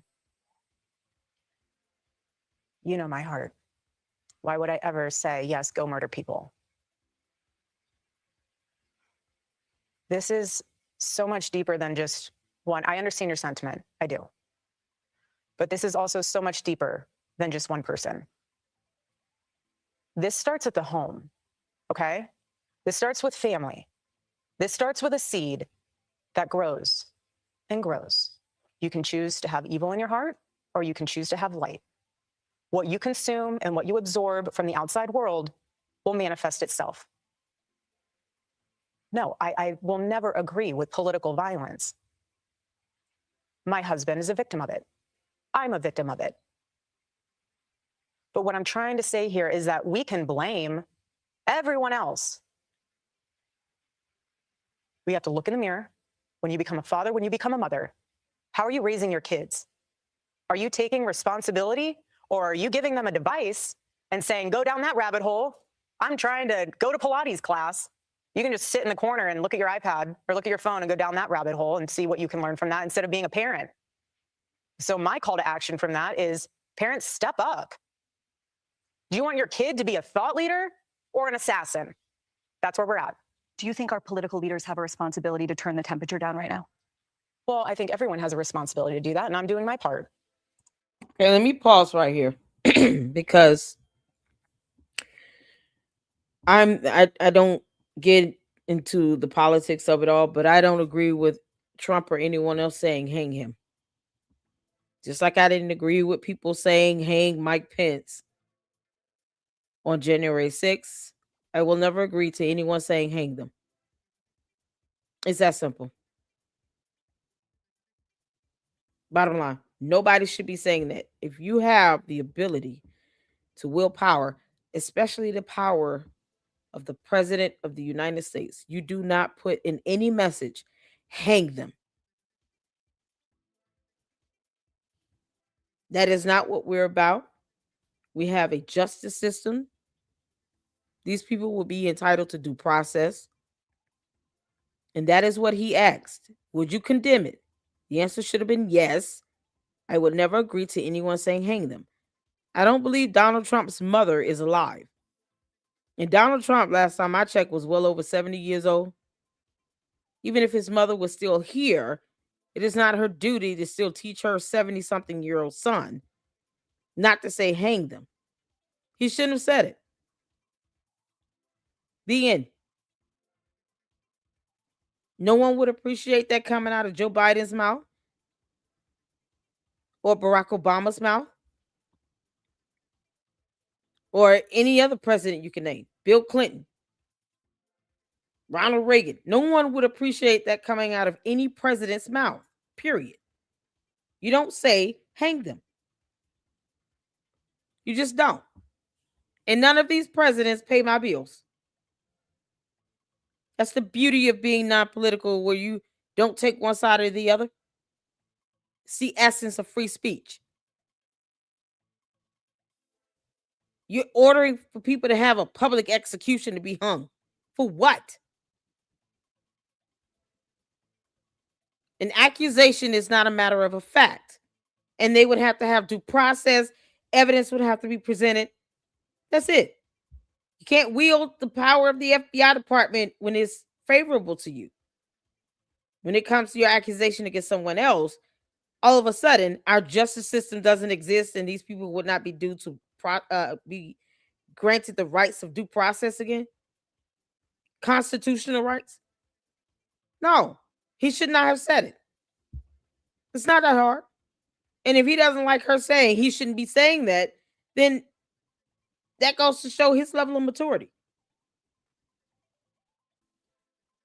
Presidents should not ever put in a text message or post or anything else, hang them. Good grief. It's not that difficult. I'm not in control of other people. I'm going to sleep peacefully tonight. Trump doesn't pay my rent. Ahead, a father whose daughter was murdered in cold blood because of who she was. He's here. Also, political violence and the conspiracy theories surrounding Charlie Kirk's assassination. Stay with us.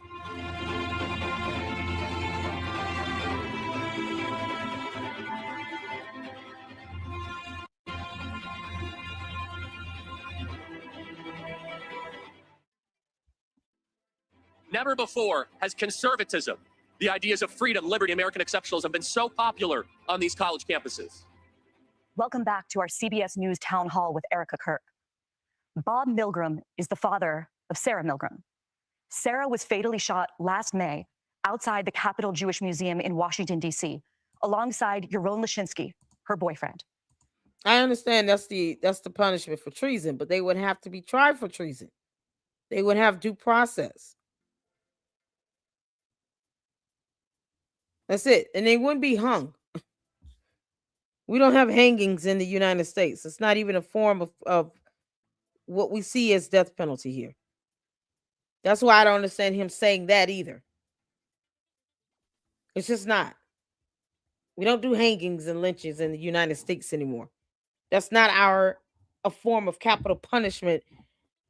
If you're sentenced to death, it's by lethal injection. Some states still do, the electric chair, but it's not a hanging. It's still not a hanging. That can be factually proven. Therefore, he didn't need to say it. He could have said, perhaps an investigation, they will still be given due process.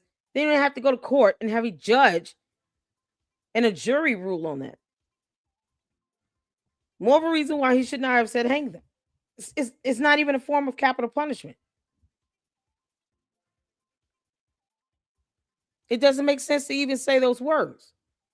If a jury finds them guilty and says that they should be put to death, it will not be by hanging. It will be by lethal injection or the electric chair, depending on what state you're in.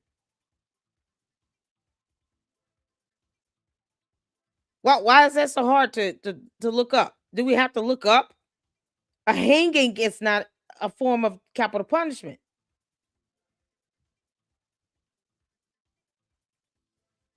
Research it.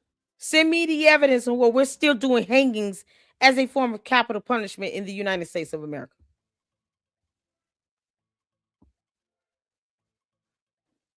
Firing squad is not hanging. It's not a hanging. Hang them. Hang them. 2 words. Very simple. Hang them. Hang them. It's not a form of capital punishment. I didn't say firing squad. That's not what it said. Hang them is what it said. That is not a form of capital punishment in the U.S. That's what was asked. I don't care about history. I care about what's going on now. Why is he still saying that now?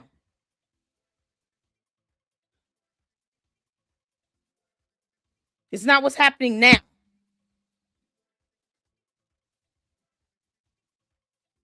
These people aren't military.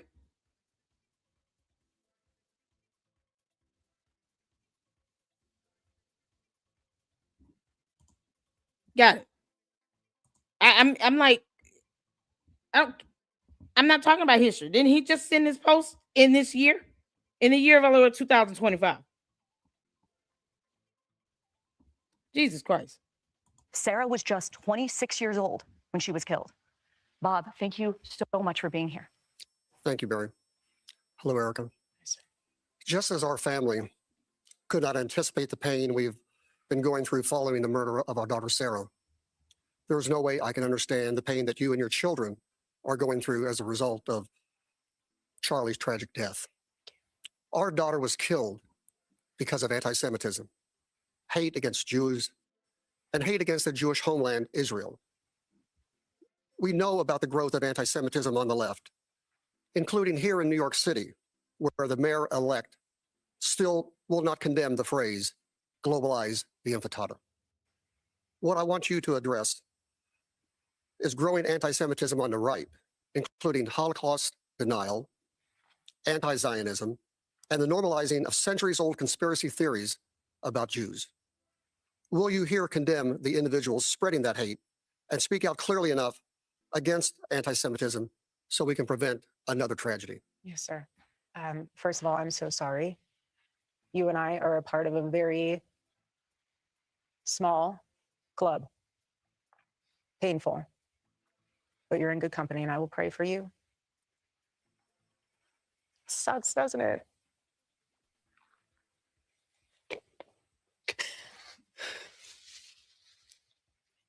Hate is hate. It's evil. Charlie and I have always been very clear on our stance. Israel, Jewish people. It's awful. Awful. Anti-Semitism is... Thank you, no reply. What healing factor comes out of hating Jewish people? What healing factor comes out of hating Christians? What healing factor comes out? Hate in general. Nothing. Nothing. Charlie always would say very clearly, Jew hate was brain rot. He would always say it. We've been to Israel twice together. And to be able to walk in the place where our Lord walked and see the Bible come to life in Technicolor, how could you hate that place? How could you hate the Jewish people? Why? Because you need to fulfill a conspiracy theory? I'm wrapped in, people say I'm... Thank you, no reply, for posting that information. So you guys can see there what was said and done. There you go. Thank you, no reply. I'm a part of conspiracy theories all the time. It's sick, and it needs to stop. We are human. No one is perfect. No Christian is perfect. No Jew is perfect. No Muslim is perfect. We are broken, sinful humans in need of a Lord and Savior. And that's why it is so important to give your life to the Lord. Because once you do that and you fully surrender to the Lord, you have no room in your heart for hate. And so, sir, I am so sorry what happened to your daughter. I pray that does not happen, and I pray that that is something that we can somehow extinguish in this world. But we are living in enemy-occupied territory. And every single day we need to guard ourselves, guard our minds, guard our heart. And the best way to do that is reading God's word. And you cannot separate the Old Testament from the New Testament. You cannot. You cannot. Bob, do you want to ask a follow-up? Is there anything specific that Turning Point can do to combat anti-Semitism? Yeah, so we are on all of our college campus and high school campuses. We have these conversations. And our students understand exactly my heart and Charlie's heart and the sentiment of everything I just said. We have Shabbat dinner happening at AmFest. We have individuals in our chapters who are Jewish. We have people that are going to be having booths. We have an exhibit hall at AmFest that are Jewish, that have Jewish organizations. The only way to combat evil, just like Charlie did, is with dialogue and not being afraid to do it. If you have these things that are being said, you need to counter it with the truth. And if you don't, there's a void and a vacuum. And so even though they're a small number, they get louder and louder. So we need to do our best, which we're doing our part. We're going to continue to do our part to make sure that the truth is always heard. We'll amplify it even more. And we're going to do the best we can, but we need the whole community. We need everyone in on that. Bob, thank you so much. I want to talk about discernment. Yes. Okay. Being able to separate truth from lies, reality from unreality. A 22-year-old man named Tyler Robinson has been arrested and charged with the murder of your husband. And yet there are a huge number of conspiracy theories, you might call them brain rot, that are spreading right now online about the actual story behind the reality. One, people say that Tyler Robinson was actually a MAGA Republican. Or two, some people say you were actually a Mossad agent sitting in front of me, and you were Charlie's handler, and Israel killed Charlie. Right. Other people say that a number of men in the crowd were wearing maroon T-shirts, and this signifies that his killing was an elite airborne operation, whatever that means. They say that the rings on your fingers, which are My kids' your kids' initials, my wedding band, the Medal of Freedom, my engagement ring. but apparently they symbolize some kind of secret plot. There's also a new theory that Egyptian aircraft have been tracking you. What is going on? Why are there so many conspiracies spreading about what seems to be a pretty open and shut case? This is the first time that we have seen evil on display where we have social media at our fingertips. Thank you. Something so evil that happened, people are wanting answers immediately. They are wanting to figure out how to wrap their mind around this.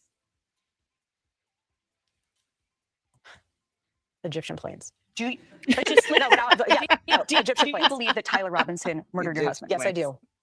Why do you think it is so hard for so many people to believe that reality? Because it's too simple. Again, everyone always has to think there's more to the story. Well, sometimes there's not. I've seen the autopsy report. I've seen our case pulled together. I've been in constant contact with our lawyers, the prosecuting team. I've seen it all.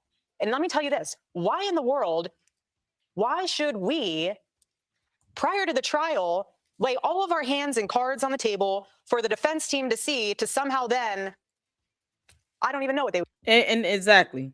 And I have to pause to give commentary because otherwise it's no different than the other video where I posted this full interview without commentary. So if you don't want to hear my commentary, have a great day. But this is going back to the 3 to 4 months where Candace is talking about, oh, I'm going to find out who the real shooter is, the real killer is. It's my life's mission to find out who assassinated Charlie Kirk. Okay, so it's been 3 months. Who's the killer? Perhaps she's given a name and a photo and we missed it. 1, 2, no one owes Candace Owens anything at all. 3, if she doesn't trust the feds, she shouldn't want to even know what they have. She should not want to talk to them. For her to make that demand, they should be wanting to call me and talk to me. I thought we'd be able to do this investigation together. First of all, Candace is not a licensed or certified investigator, period. Not to handle a murder investigation. If I say I'm researching information, I'm going to leave it at that. I don't want to muddy the waters to put it out there just for the matter of integrity to say I'm investigating something, because naturally people are going to think you have the credentials and the skill set and the experience and training to investigate, because that should be taken very seriously. Asking questions is not investigation, it's asking questions. It's an inquisition or deposition even. Doesn't indicate you're investigating either, simply because you're asking questions. But Candace is still asking who killed Charlie Kirk.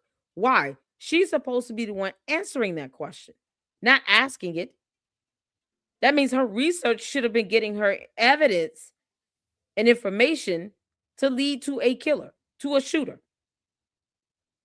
So why hasn't she told us who the shooter is by now? What the hell has she been doing for 3 months?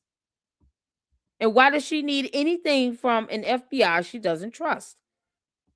Why would she want the evidence? Let me see if I can keep it as plain as possible for the people in the back that worship the ground Candace walks on.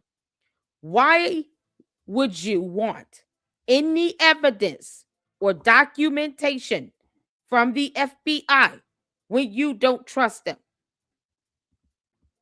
I would love to hear viable answers on that. If I don't trust McDonald's French fries, why would I go and buy and eat them? Why read information if you don't trust the source that it's coming from? I literally just asked that question 2 different ways and gave an example. If you don't trust that a floor is stable, why would you still walk on top of the floor? If you don't trust that there's a bottom of a well, why jump in the well? I mean, I can ask this so many different ways. Why ask the FBI to work with you on anything if you don't trust the FBI? Why even want to be bothered with them? Can someone answer me that? Give me a viable answer here. If you don't trust the FBI, why do you want to talk to them? A sensible, viable answer on that. That's just a simple question. If I say I don't trust the IRS, why would I expect them to handle my taxes? I'm just throwing out an example. She doesn't trust the feds. And she said that. As a matter of fact, she said that and spoken on behalf of her cult. We don't trust the feds, because these pronouns she keeps using. So why would Candace Owens and the Candy Ass cult members want the feds to do anything? Give them information, to talk to them. Why? It's a question. Why? Why? You don't trust the feds. They don't like Kash Patel. Kash, Cash, I don't care. They said Patel. They don't like the FBI director because he's the FBI director and they don't trust the feds. They don't trust the FBI. So why want to talk to them? Who talks to people they don't trust like that? Who goes out their way to say they could be working with me? Why would you want them to? You don't trust them. Why? You don't need to talk to them. You don't talk to someone you don't trust, right? Wouldn't that be common sense? Common sense says, I'm not going to talk to the FBI, especially if she doesn't even have to, because she's not a part of this investigation. Candace Owens is irrelevant and insignificant regarding the investigation. They don't owe her anything. She's not a witness. She is irrelevant. So if she does not have to talk to them and she doesn't trust them, why would she want them to give her evidence that she's not going to trust or believe? She's not going to believe it. So why want it? Why desire it?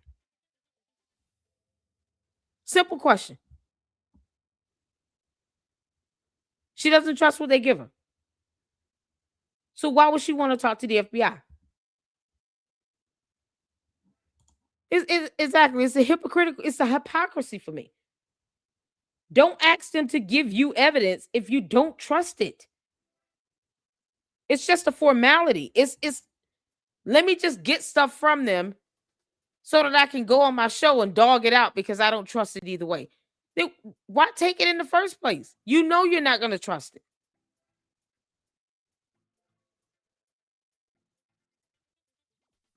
It's that simple. She doesn't need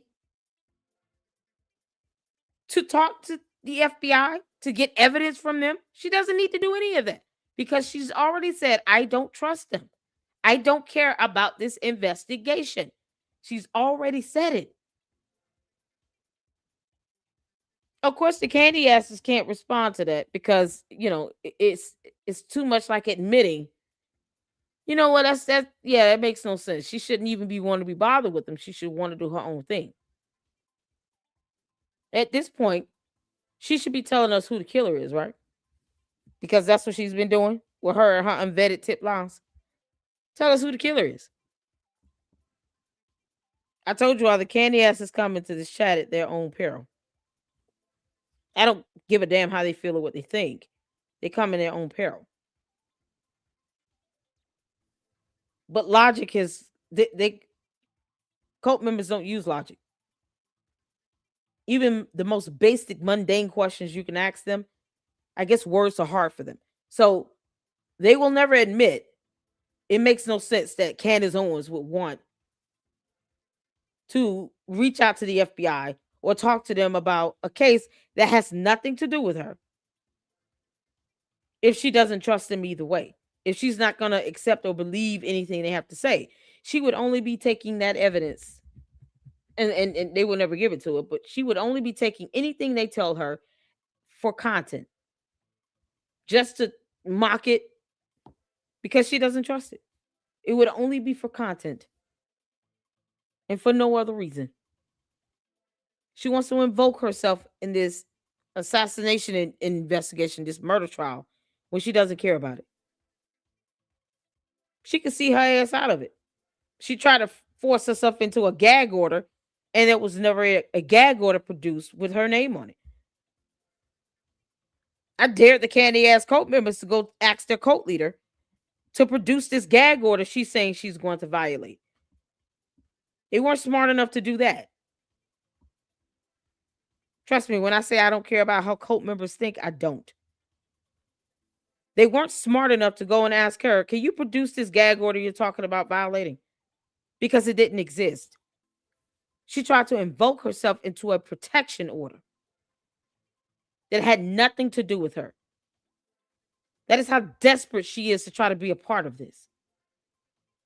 And she's mad because they're rejecting her and her idiocy and her cult following, because no one owes them anything. I told you, enter my chat at your own peril. Would do with it. But what I will say, and I want to get on the Egyptian plane thing, we'll take a flight on that for a second. What I will say is what I'm worried about, and I'm fascinated, just from a legal standpoint, to see how the United Healthcare trials pans out.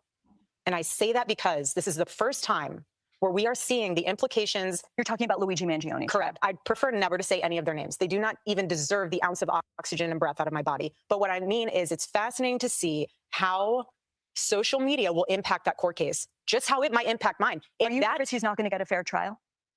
I'm nervous that there could be, they'll say we can't find a fair jury. Like they're going to taint the jury pool. And in that case, that's how widespread you think these conspiracies have gone. Yes. That's how mainstream they become. Okay. Egyptian planes. You want to talk about Egyptian planes? Okay. I was pregnant for 90% of those trips. Mind you, I've never, all those places they said I'd travel, I've never been. I mean, I've been, but I'm not within those dates that they've. But you even said you need to. No, but this is, yeah, but I do on that one. Only because, from a humor standpoint, I intentionally, when I was pregnant, hid. Not because I was embarrassed, not because I didn't want anyone. Yes, we did keep it very private, but it's because it was a moment very sacred. I was growing a human inside of me, my baby. The world that Charlie and I live in is very toxic at times. Yeah. And when you are growing a beautiful child in you, I don't want to be around it. I want to enjoy eating my In-N-Out burger and my hot fudge sundae. That's what I want to do. I'm pregnant and I have 9 months to own it. You really think I'm going to be on an Egyptian plane while I'm wanting to be with my In-N-Out burger and my chocolate milkshake? No, I'm not. So if you want to go through my flight log, go right ahead. It's very boring. You say I was here on this date. Candace, they're laughing at you in that town hall. They're laughing at you, and your cult followers. They're laughing at you about these dumb planes that did not shoot. The planes didn't shoot Charlie Kirk. Did anyone see any firepower coming out of an Egyptian plane? I know it was only one shot, and people still, want to see him talk about bullets and stuff when they don't read up about the various grains of bullets, various grains of the 30-06 bullet. If you want to know, I can post up some information in the chat on that. I have a couple supporters, Lucksters that are very well educated in guns and bullets, and they can tell you about the various grains that you can purchase for a 30-06 bullet. And you still have these cult members saying they didn't say anything about the gun and the bullet. Well, you got to read the indictment. That's where reading becomes fundamental. But unless any firepower came from those Egyptian planes, why do we care about those two dumb planes? She won't even tell us who's on the planes. Then she lied and said a transponder was cut off, and then some random person sent an email saying they could see it, when you can't see that with the naked eye on the plane. We looked this information up and researched it in real time.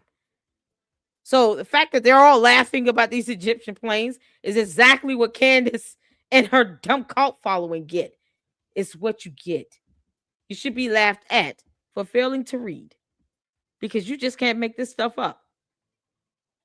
Some real mortal can see a transponder cut off on the plane that they're not on, they're not the pilot of, and they're not in ATC.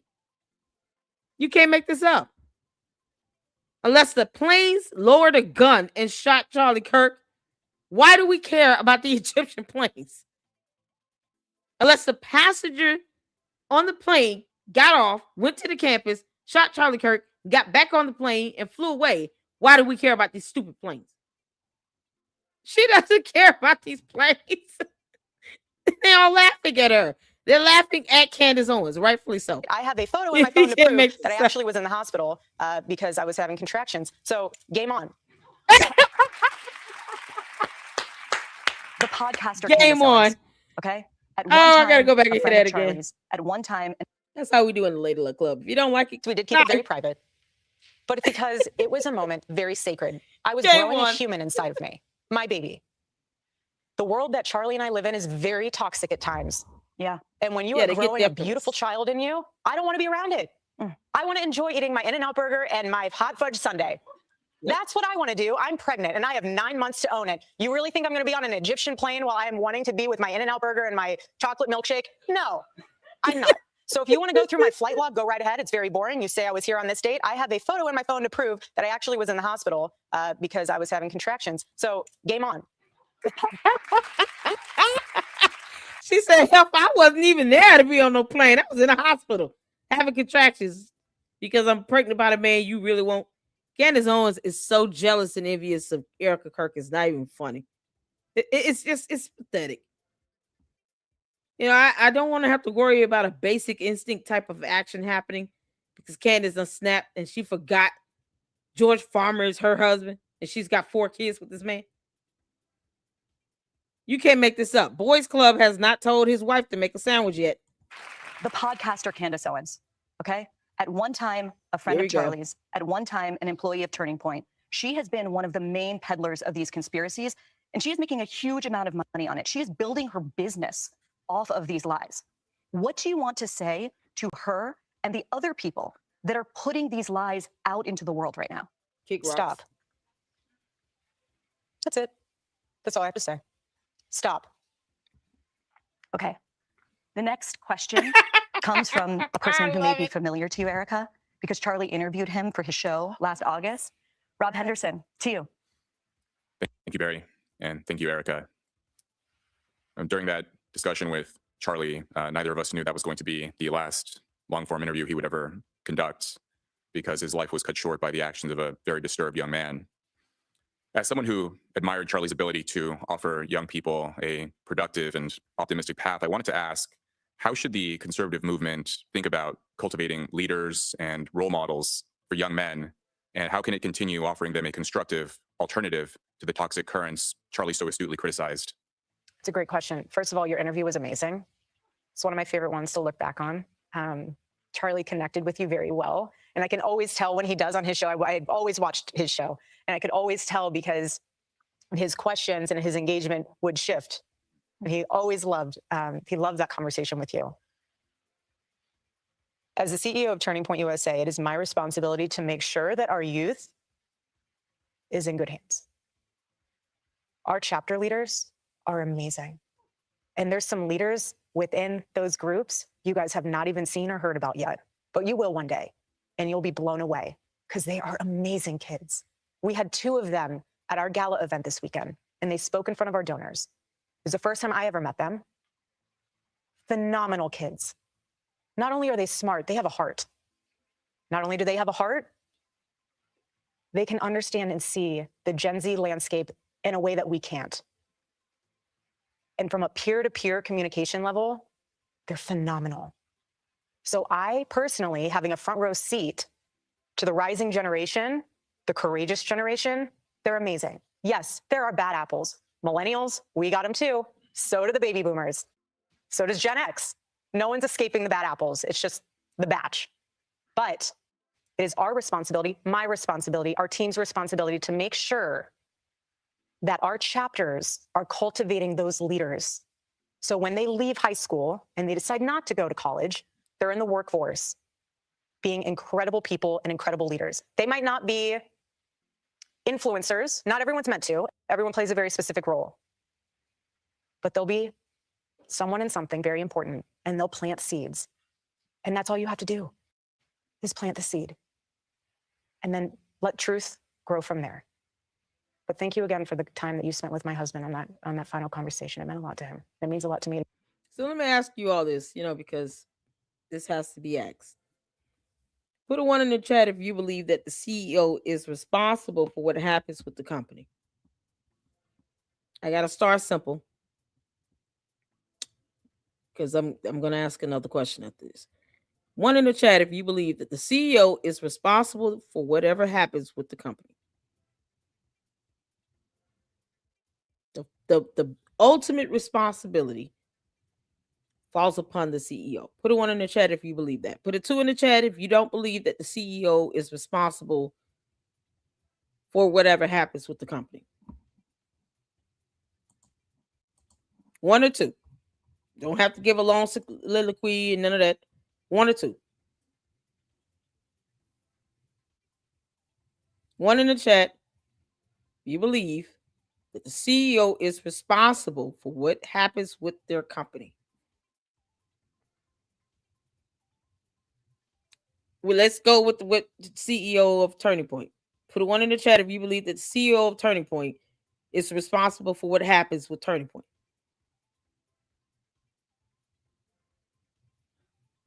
Just 1 or 2.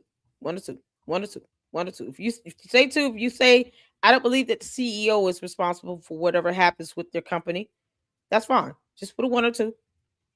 1 or 2. Okay. So if you believe that the CEO is responsible for whatever happens with their company, why is it? No, let me ask this.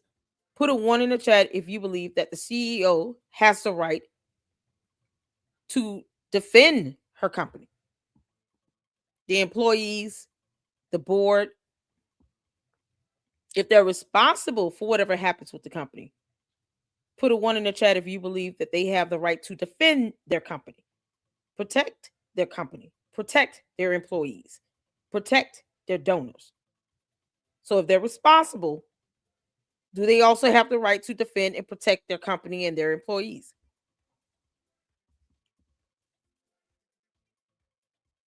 We're not saying if they did anything right or wrong, just if they have the right to protect and defend their company. We're keeping it simple. 1 in the chat if you believe they have the right to protect and defend their company. Okay. So why would Candace get upset that the CEO of Turning Point USA will come out and say, this is my family, this is my company, these are my people, please stop? If she has the right to, if she's responsible for whatever happens, and she has the right to defend and protect Turning Point USA, then why is, and I'm anyone getting upset when she says, this is my family, my company, my employees here, please stop? Why not just leave them alone? You don't like what they're doing? You don't like Erika Kirk? She's still the CEO. She's responsible for what happens. She has the right to defend and protect. If you don't like what she's doing, for whatever reason, why not just leave her alone?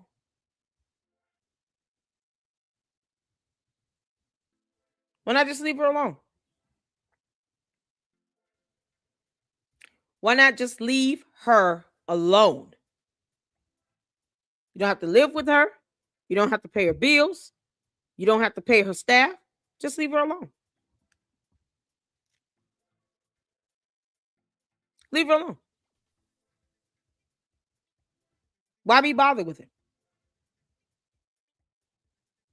Why dog her out? Just leave her alone, right? she's responsible for whatever happens. So if the IRS decides they want to look into the finances of Turning Point USA and its subsidiaries, her being the CEO, many of you agree, she will be responsible for whatever happens. But if someone is saying that they're under IRS investigation and that is completely false, the IRS confirms it, and you believe that she has the right to defend and protect her company against a flagrant lie that was debunked by the IRS, then why be bothered with her if you don't like her? She's doing what a CEO does. She's taking responsibility. They made sure that the tax documents were filed in time, and I'm using this as an example. She also defended and protected Turning Point when people were lying and saying they were under IRS investigation, when the IRS came out and said, no, there's no investigation. Plus, there would be documents made available to the public. Not everything, but at least an actual investigation and inquiry would be available to the public. So, if she has the right to defend and protect because she's responsible for what occurs, then why keep attacking her with something like that has been debunked? They're still hiding something. What is it? What does it matter to you? Is Turning Point USA paying your bills? Like, I don't get the attacks. She's taking responsibility. She has the right to defend and protect. Why get upset when she does that? Why get upset when she does that? If you don't like her, you don't like Turning Point, why is she still getting death threats like this? Kidnapping threats for her and her children? Why not just leave her alone? Can any of the Candy Ass cult members go ask Candace that? Can you ask her why are you bothering with Erika Kirk and Turning Point? If your only motive here was to investigate or research or whatever the assassination of Charlie Kirk, why are you talking about anything and everything else except telling us who the shooter is?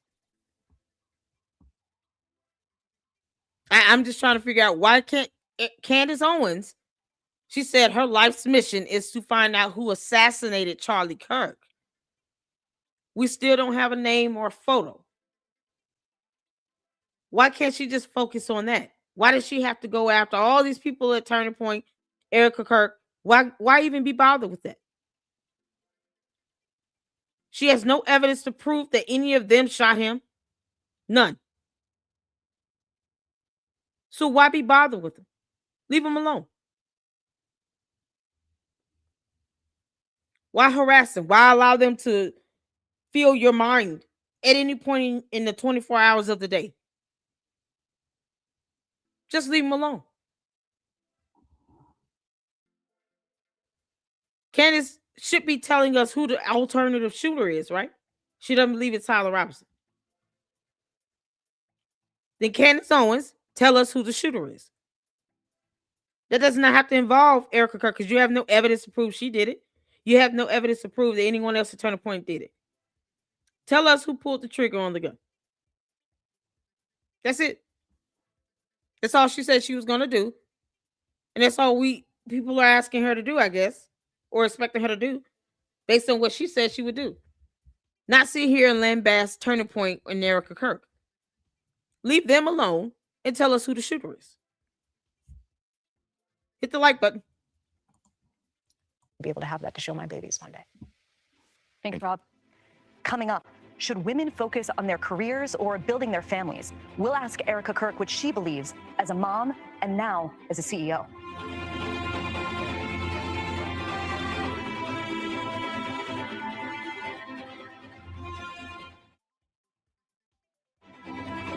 Welcome back. Erika, Charlie's last book, it wasn't about politics. I don't care if she loses a follower. I don't care if she gains one. That's irrelevant to me. I don't care. That's simple-minded. I've never cared. That's why I don't understand why cult members keep coming over here confirming she's doing these things for likes, views, money, and clicks. This has nothing to do with a following.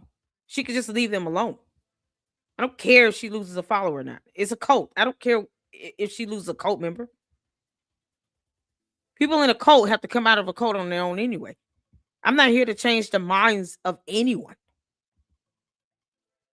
That's never been my goal. I don't care if you continue to worship the ground she walks on. If you want to be a cult, I don't care.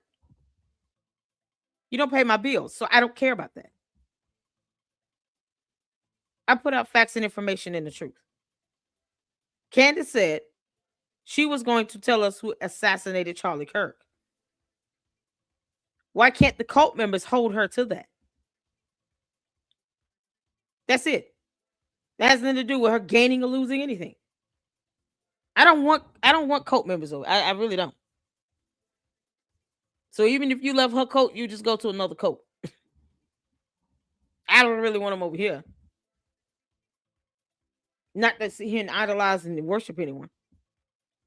Like people who enjoy reading and they still believe that facts are facts and laws are laws. Cult members are exhausting. You can't make this up. They're exhausting because they don't want to tap into a reality where things make sense. They don't even want to use logic and common sense. I don't care about the views, her views, subs. That's what she cares about. And that's what comments like this, it reinforces the fact that Candace Owens truly cares about views, likes, subs, clicks, and money. You're literally debunking her with this nonsense. And the last time I checked, I mean, if you're a cult member, you wouldn't want to speak against the cult, right? You would not want to show dissent. Cult members, they go out and they prove Candace wrong every time they post comments like this. It's funny to me. Politics, it wasn't about policy. It was about the Jewish Sabbath, which he kept for 25 hours starting sundown on Friday night through sundown on Saturday night. What made Charlie so passionate about this subject? He was on the verge of burnout. And he thought to himself, what can I be doing? And he always loved the 10 Commandments. And then he saw it, honoring the Sabbath. And he realized that if you don't, this one commandment, this one, if you don't honor it, you're the one who misses out on the gift, not God. Are you keeping it? I'm trying my best. Is it helping? It is. I feel close to him. I break it apart though. So instead of a full 24 straight, I'll break it apart only because my mom's sick and I need to be available because I'm her medical power of attorney. So I need to be available if something happens. And so I make it what works for me. But that's what was so beautiful about that. Charlie wasn't legalistic about it. He's like, make it your own. Erika, you have made a lot of comments that a lot of people have noticed about women, suggesting, you know this, right? Suggesting that women should get married young, that they should have children young, that they should prioritize family over their careers. And at the same time, you are now doing both. You now have 2 young children, I think both under the age of 3. And you're the CEO and chairwoman of Turning Point. Swear that for us. Some people look at you and say, you know, she's trying to make it a binary choice. You can be the trad wife or the girl boss, but look at her. She's having both. What do you say to them? Right. Well, I didn't ask for this. Obviously it's a blessing that I view it as a blessing. It's a duty to my husband. But I was very happy being a stay-at-home mom. There's nothing wrong with being a mother. There's actually more beautiful and emotional and powerful job title, if you will, being a mother. And for me, I experienced what it was like living in New York, living that boss babe culture. But when I met Charlie and we had our babies, I was in it. That was all hands on deck. I would take that world in a heartbeat. Always. But you know what? There was never any daylight between Charlie and I, and his mission was my mission. Don't tell mamas what to do. Mamas have allowed free speech to flow. And I always say this because, you know, the cult members, they keep copying and pasting the same comments over. That's why a lot of them I don't even post up because it's repetitive. They're not thinking outside the box. They say the same old thing. If my master saying to keep it civil and respectful, do that. Because just like you think you have the right to free speech, we have the right to not read your BS. You see how that goes? Communication is a two-way street. Who said we're forced to read your nonsense? No one. But if you can't keep it respectful on my platform where I'm the queen of this, then you could, when Candace goes live tomorrow, you can rip a whole new hole in the ozone layer and just let it all out. Because I know the cult members gotta release it somewhere. They gotta go back to their safe space at some point where they can just keep recycling and copying and pasting comments so they can feel important again and feel loved. So I understand that she hasn't been online for 2 or 3 days and you guys are just having this Candace Owens withdrawal. Your cult leader has not spoken to you and given you marching orders in a few days. It's okay. But don't ever think that we're obligated to read your nonsense simply because you're exercising free speech. We have the right to not see it. That's how that works here.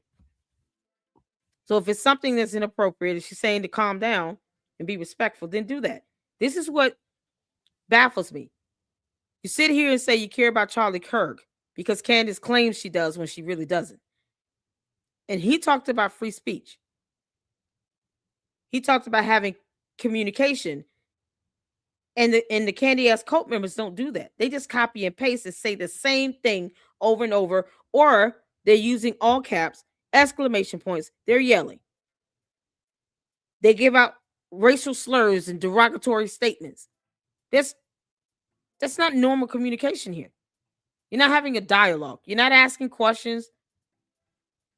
And it's not even thought-provoking.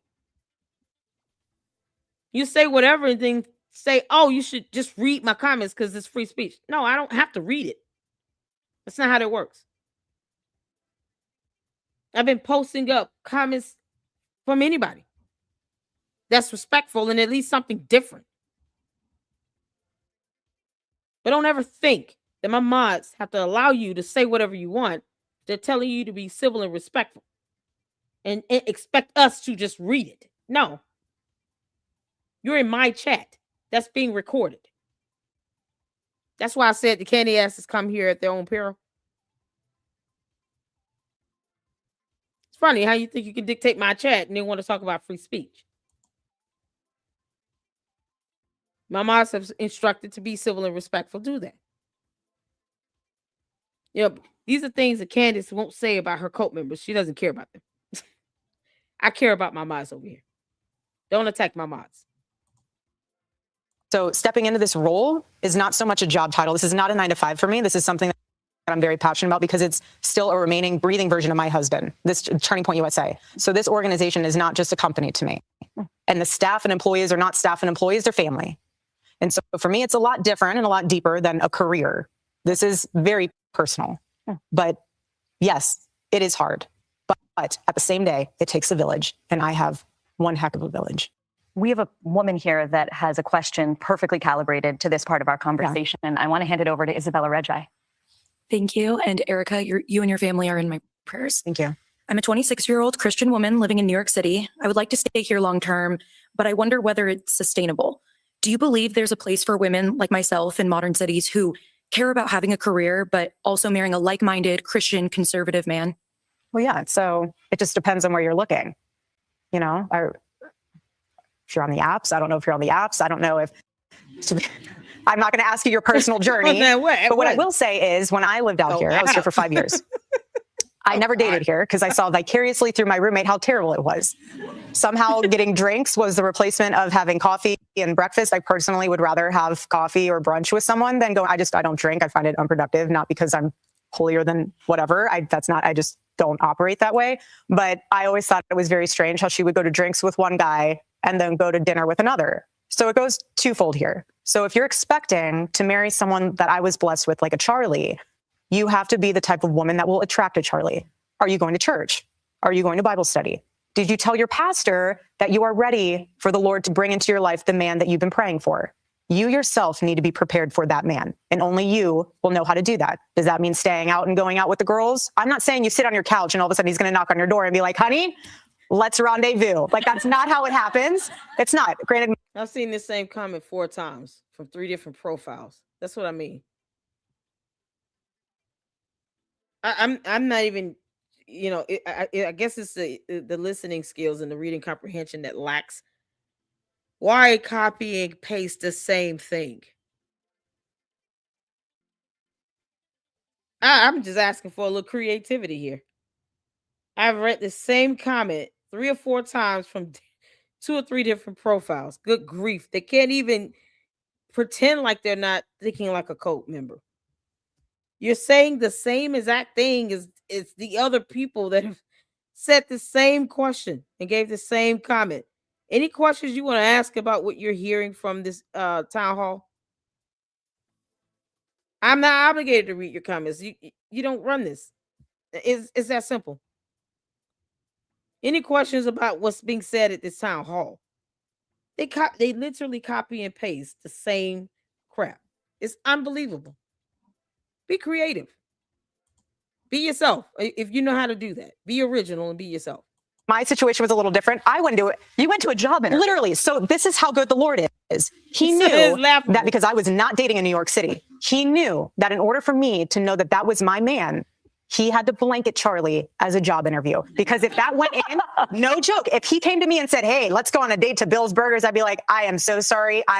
Thank you, but no, we're not doing this. That was my mindset. I was not in that headspace. I just wasn't.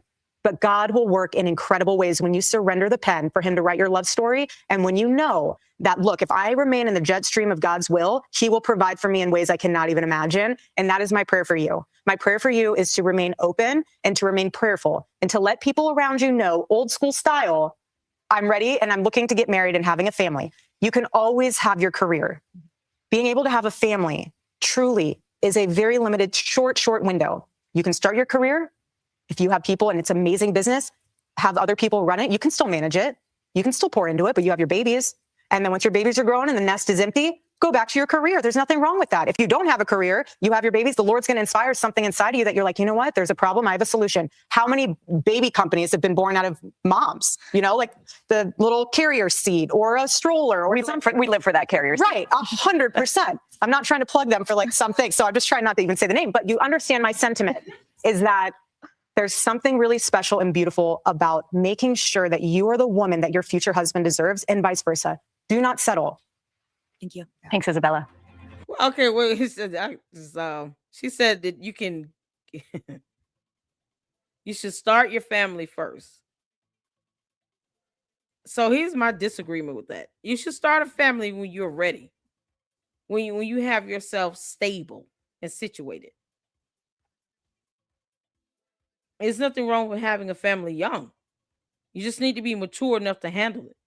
The problem is you got people out here that's running out having kids and they can't even afford them. They don't even make enough money to take care of themselves. And then they bring children into the situation. And then it's just a struggle. And then whatever they were wanting to do or trying to do, now they can't do because they just have to focus on working and making money just to stay above water and pay bills. So there is a downfall to when you're rushing into something too fast and too quick. And I understand what Erika Kirk is saying about, okay, you want to have kids when you're still able to have them and run around, play with them, physically be able to give birth where it's not when it's not a drain on your body. But the thing is that everybody doesn't marry someone that's got, a whole company going and making a lot of money. Or they're pretty wealthier. They're comfortable at least to where they can be a stay-at-home mom. Some households have to have 2 working adults. And then depending on how much your kids eat, the children may have to get little summer jobs to help buy clothes, shoes, or something like that, or at least groceries. You have people who have 2 parents working, still trying to manage.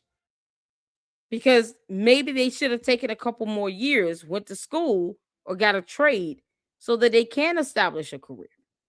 A career is something that doesn't come overnight. You can get blessed with an idea and it just goes viral. But that's not realistic in every family household. I'm not attacking Erika Kirk. I'm just giving my opinion on that. I don't agree you should just do it simply because you're young. Do it because you're ready. God also has the ability to bless you at 30, 35, 40 years old to have a family and have a child too. And it's still not too late. You still have time. So the idea that you need to do this young, I don't think that should be the sentiment. It should be when you're ready and when you're stable. If you do it too fast and you're not ready or stable, you find yourself in a situation where you're struggling. And why should you bring kids into a struggling marriage, into a struggling household like that, when you could have waited, got a career, got some stability going? And if you don't have, a husband bringing in 6-7 figures every year, then understand you have to do what's best for you and your husband or your wife. Y'all have to do what's best for your household. So if both people have to have jobs, you're going to have to get yourself stable first. Don't bring kids into a situation where you're going to be more frustrated if you miss time off work because you got to take them to the doctor's office or you got to go to that PTA meeting. Because that's the time and attention and energy it takes to raise kids. You got to take time. You're not going to get any sleep. For those who have not had kids yet, understand when you have children, you will not get a full 8 hours of sleep anymore. Be prepared to lose a lot of sleep. You're going to lose a lot of sleep. Even before the baby's born, you're going to lose a lot of sleep. Every pregnancy is different. Every birth is different. Every child is different. So don't have kids until you are ready to have kids. Even if you're married, you're young, you're energetic, and you're doing well financially, make sure you have at least 3 to 6 months of money saved up for mortgage. Have a nest egg.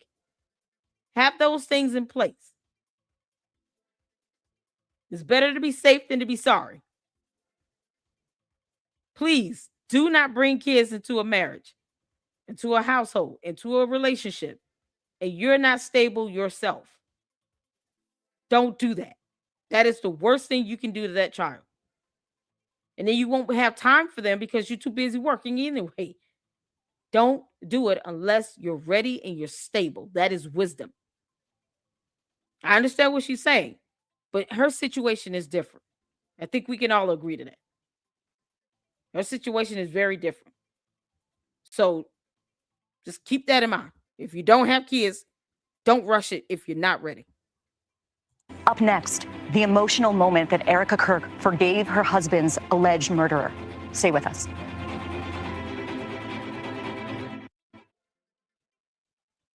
I forgive him.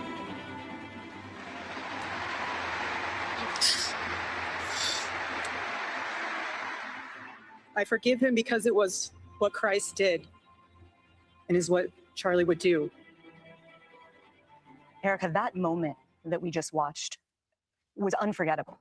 I was one of millions of people across the world that watched you get up on that stage and forgive the man who murdered your husband. And I think a lot of people looked at it and thought, this is incomprehensible. It's almost baffling. And I want you to speak to those who are unable to understand, really, that act of grace. How is it possible that you can forgive the person that murdered your husband? I'm not forgetting what he did. I'm not condoning what he did. What he did proud is of sick it, and too. evil. So sick and evil. What I am doing is releasing myself from the enemy's hands, where he could have a foothold in me, and he could be able to just, like I said earlier, you have a choice. Am I going to take that moment? And I will never say anything I don't mean. I really prayed on that moment. That was a game time decision. I'll never say what I don't mean. But am I going to take that moment to say, rally the troops, burn the city down, march in the streets? Or am I going to take that moment and unleash something like we talked about, even greater, more powerful, and say, it's a revival? And let that unleash and let the Lord use it in ways that no one else could have ever imagined. If you were to meet the man I won't name him again, accused of murdering your husband, do you know what you would say to him? Nothing. You would say nothing. I have nothing to say to you. Nothing. Is there a difference, Erika, between forgiving someone in a religious and spiritual sense, but also wanting justice for them here on earth? No, of course. But we serve a just God. And I rest easy in knowing that. He's sovereign, but he's just. And so let the Lord handle that. I want to bring in our final audience question for tonight. I want to turn it over to Joe Lavoie. Hi, thank you. Your faith in this process has been inspiring, and that inspires this question. How are you able to trust God amidst unfair and immense suffering? One of my favorite books in the Bible is the book of Job. And what's so powerful about that book is that you read it and you go along and you say, how could bad things happen to good people? But what happens at the end of that book? God does restore. He does. Even more so than Job had prior. But when did that happen? It happened when Job prayed for his friends.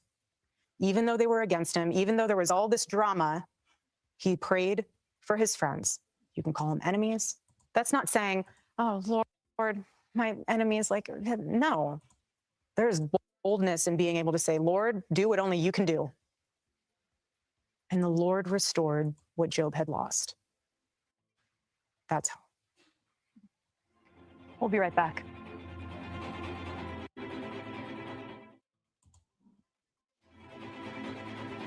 I want to thank Erika Kirk so much for joining me tonight. And I also want to thank our audience for participating in this town hall.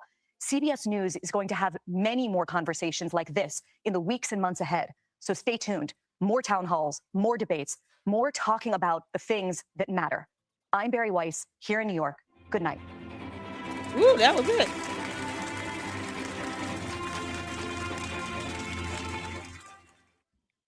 Tomorrow night, I'm happy to tell you. So this is the interview that was done by Barry Weiss on CBS Mornings. I believe before the town hall.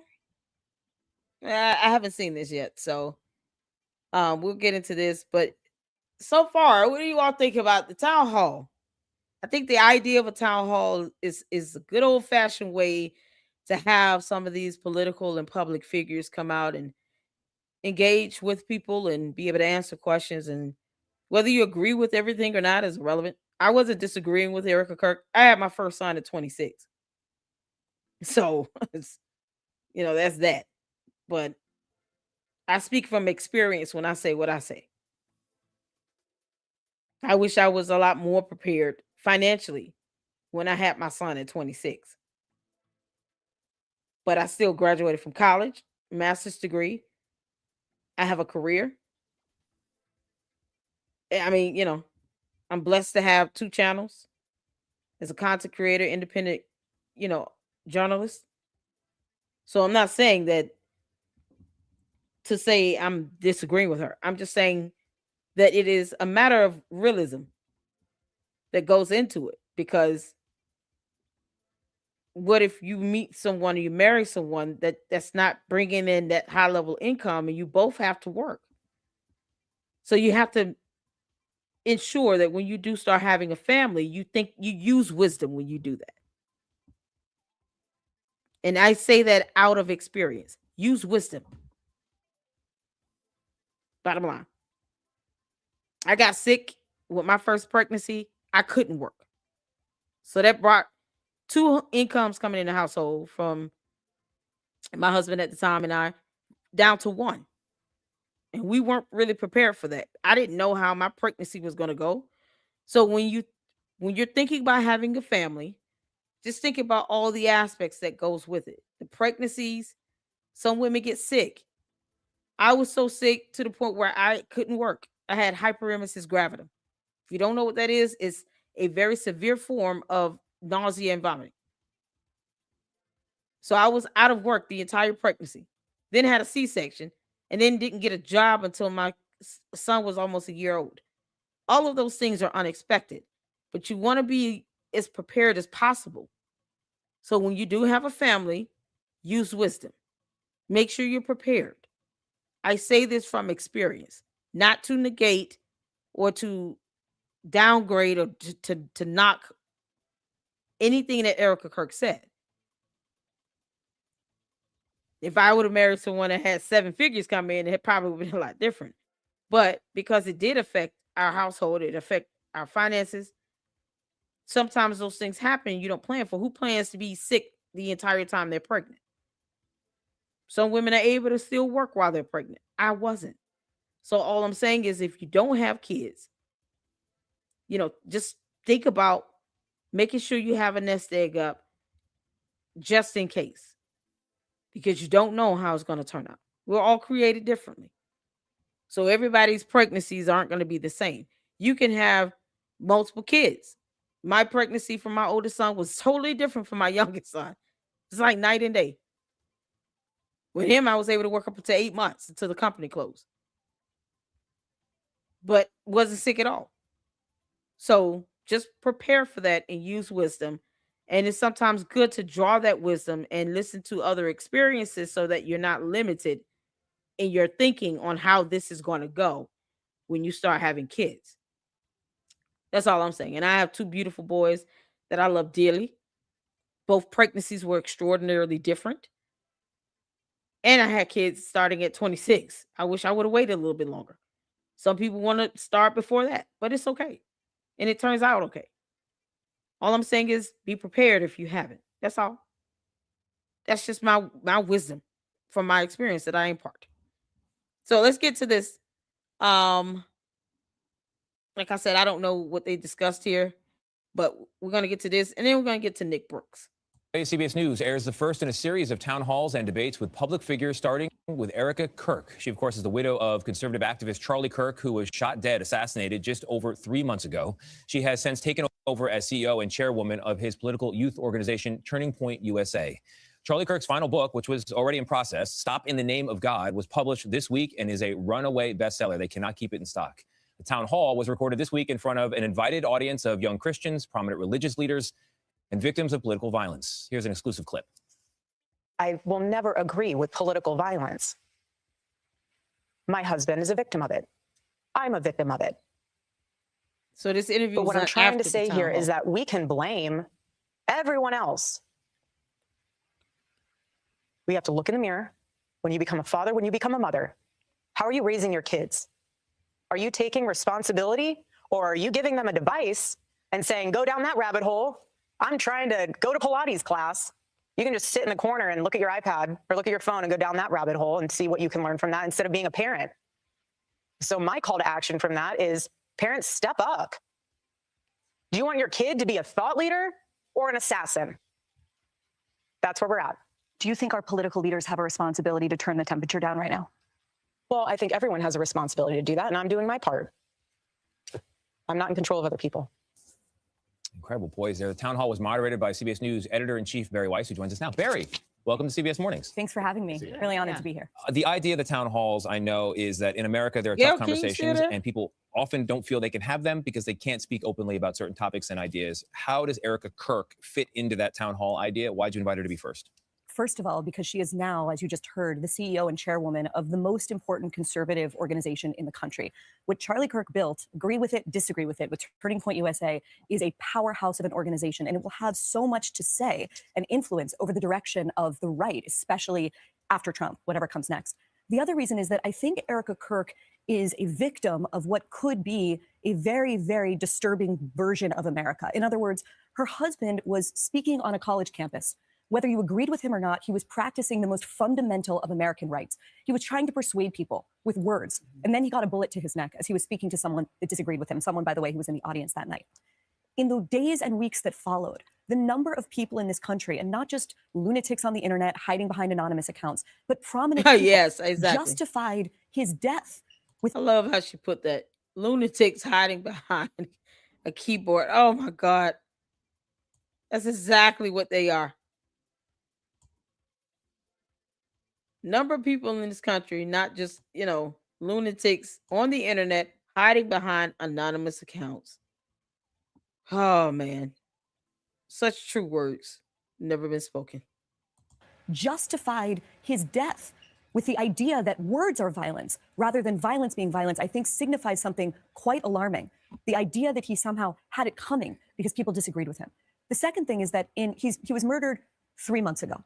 If you go on the internet, and frankly, it is leapt beyond the internet now into real life, and you talk to many seemingly sane people, they do not believe that the 22-year-old named Tyler Robinson that has been arrested and charged with his murder is the actual murderer. Who did they think? You know what's so crazy? His parents turned him in. His parents turned him in. Erika Kirk, she just said in this clip that the parents should, raise the child up and teach them to have these morals and values to where you can have free speech and exchange ideas without it becoming something you're angry over someone else's words. So you're going to risk spending life in prison to possibly getting the death penalty over. Words that you can't control. Words we don't have to read either. But somehow incites people to get upset.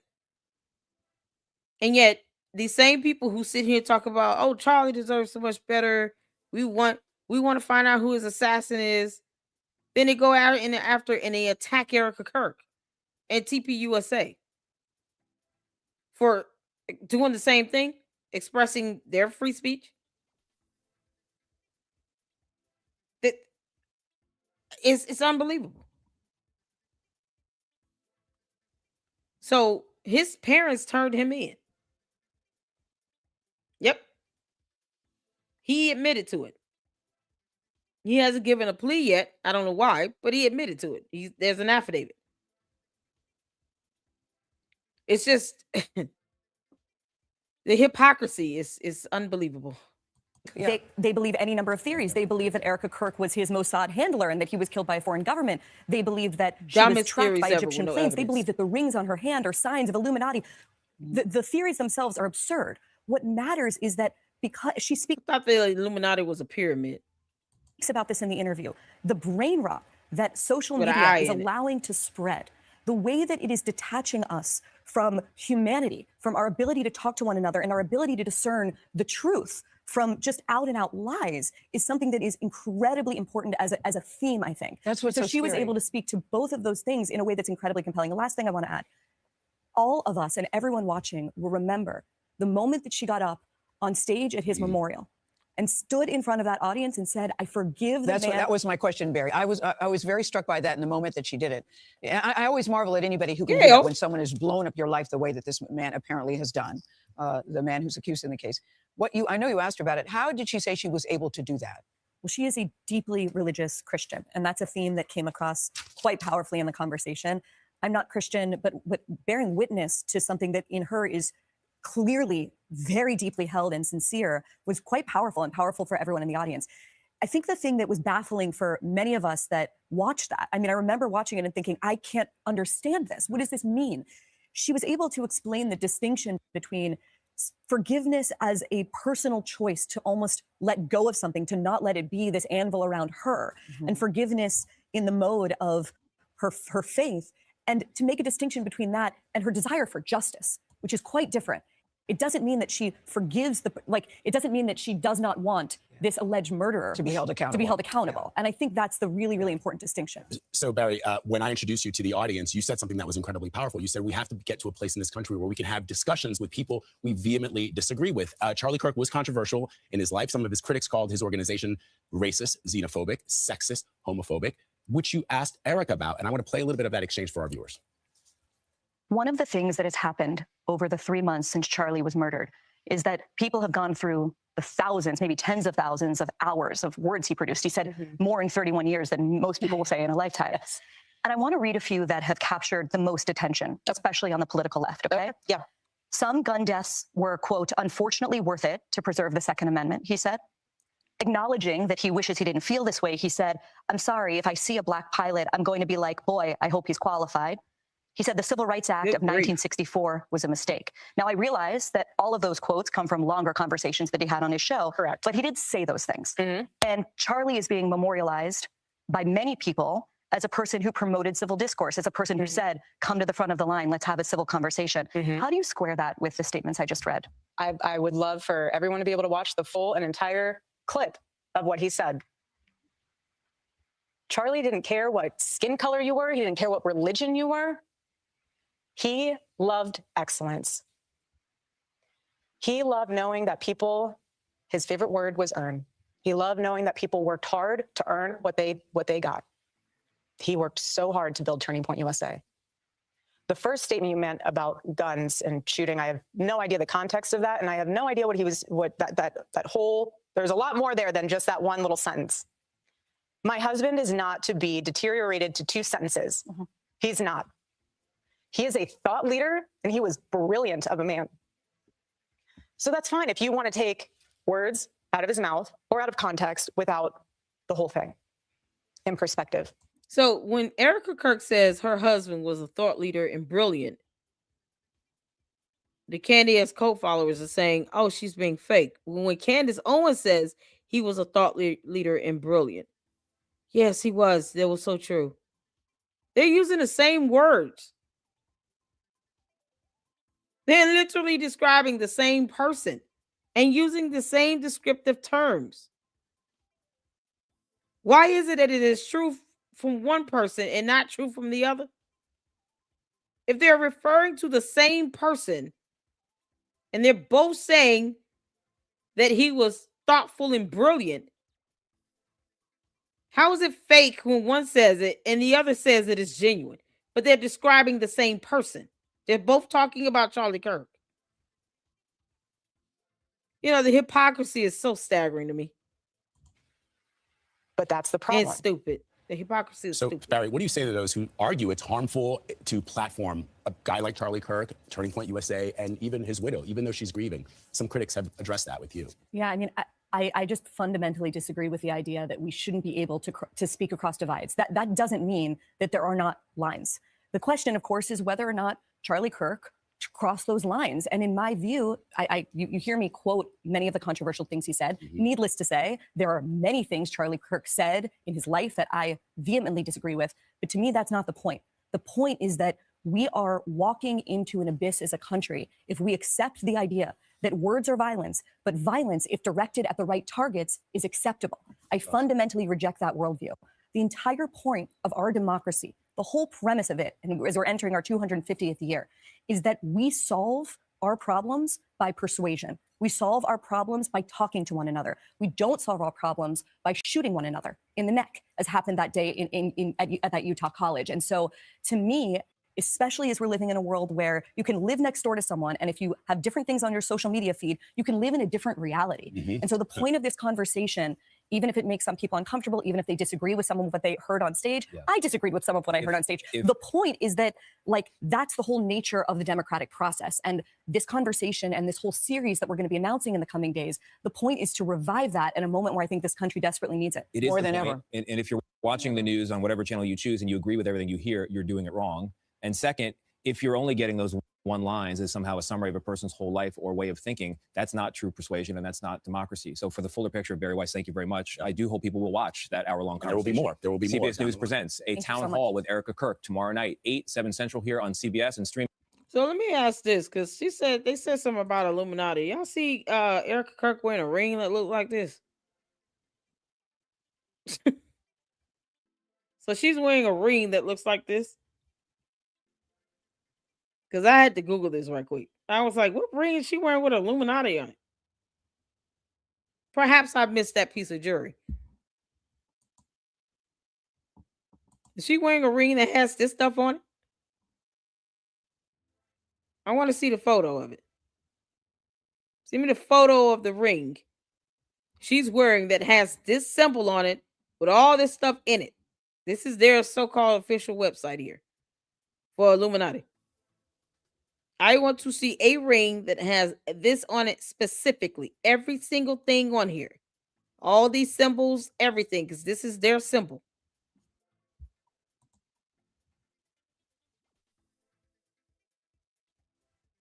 I'm just saying, send me a photo with that.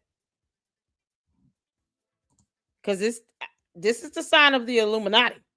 Her wearing a ring that has her initials or the kid's initial on it. How did it become this sign here? You see an M in the middle? Oh, God. I don't even see M on the symbol here. The letter M on the symbol.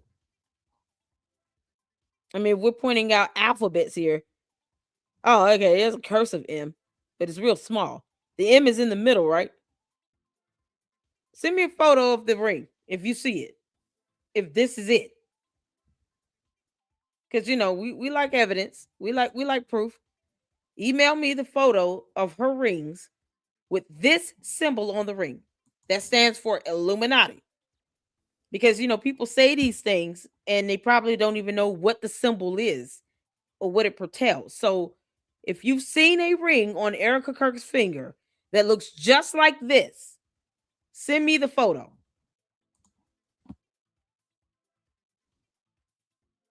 Don't send me nothing else. I just want a photo of a ring that Erika Kirk wears that looks like this, the Illuminati symbol. This right here.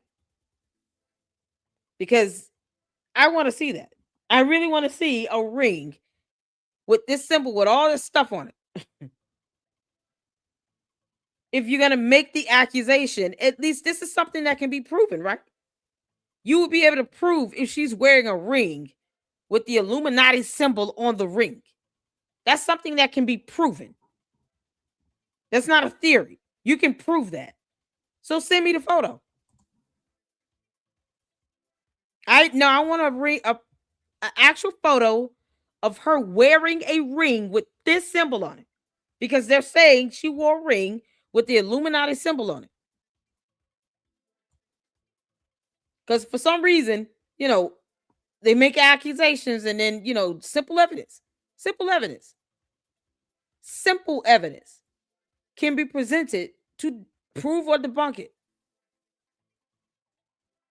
So I'm genuinely asking, send me a photo where you have seen a ring on Erika Kirk's finger that looks like this Illuminati symbol. Email it to me.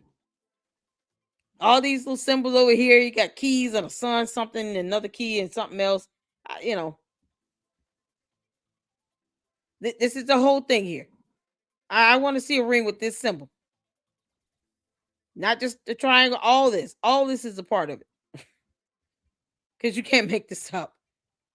You can't make this up. Just email it to me. LadyLuckClubLLC at yahoo.com.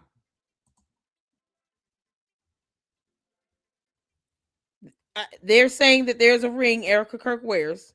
I don't know if you're new here. They're saying that Erika Kirk is wearing a ring that has the Illuminati symbol on it. This symbol here.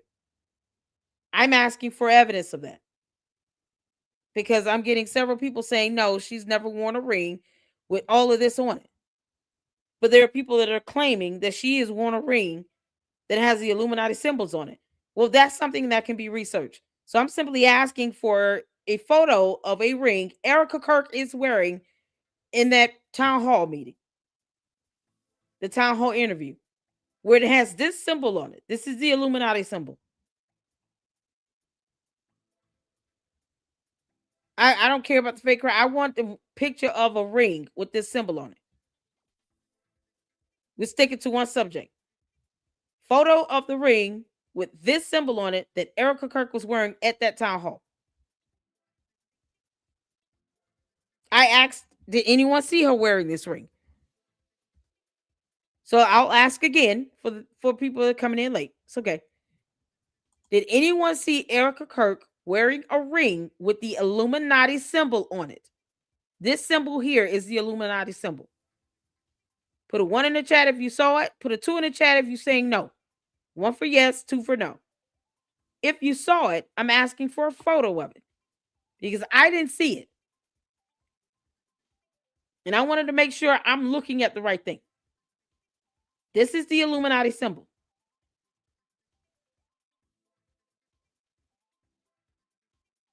I just want evidence of this. That's it. I just want evidence. It's a yes or no.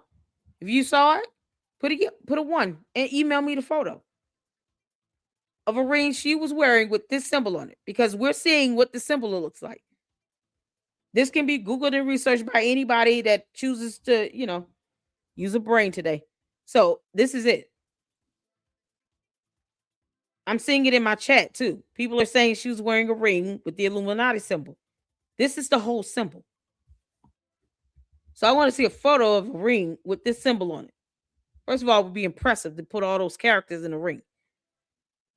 Secondly, I'm just saying, if we're making this, if someone is going to allege this can be proven with a photo. Perhaps I missed the ring.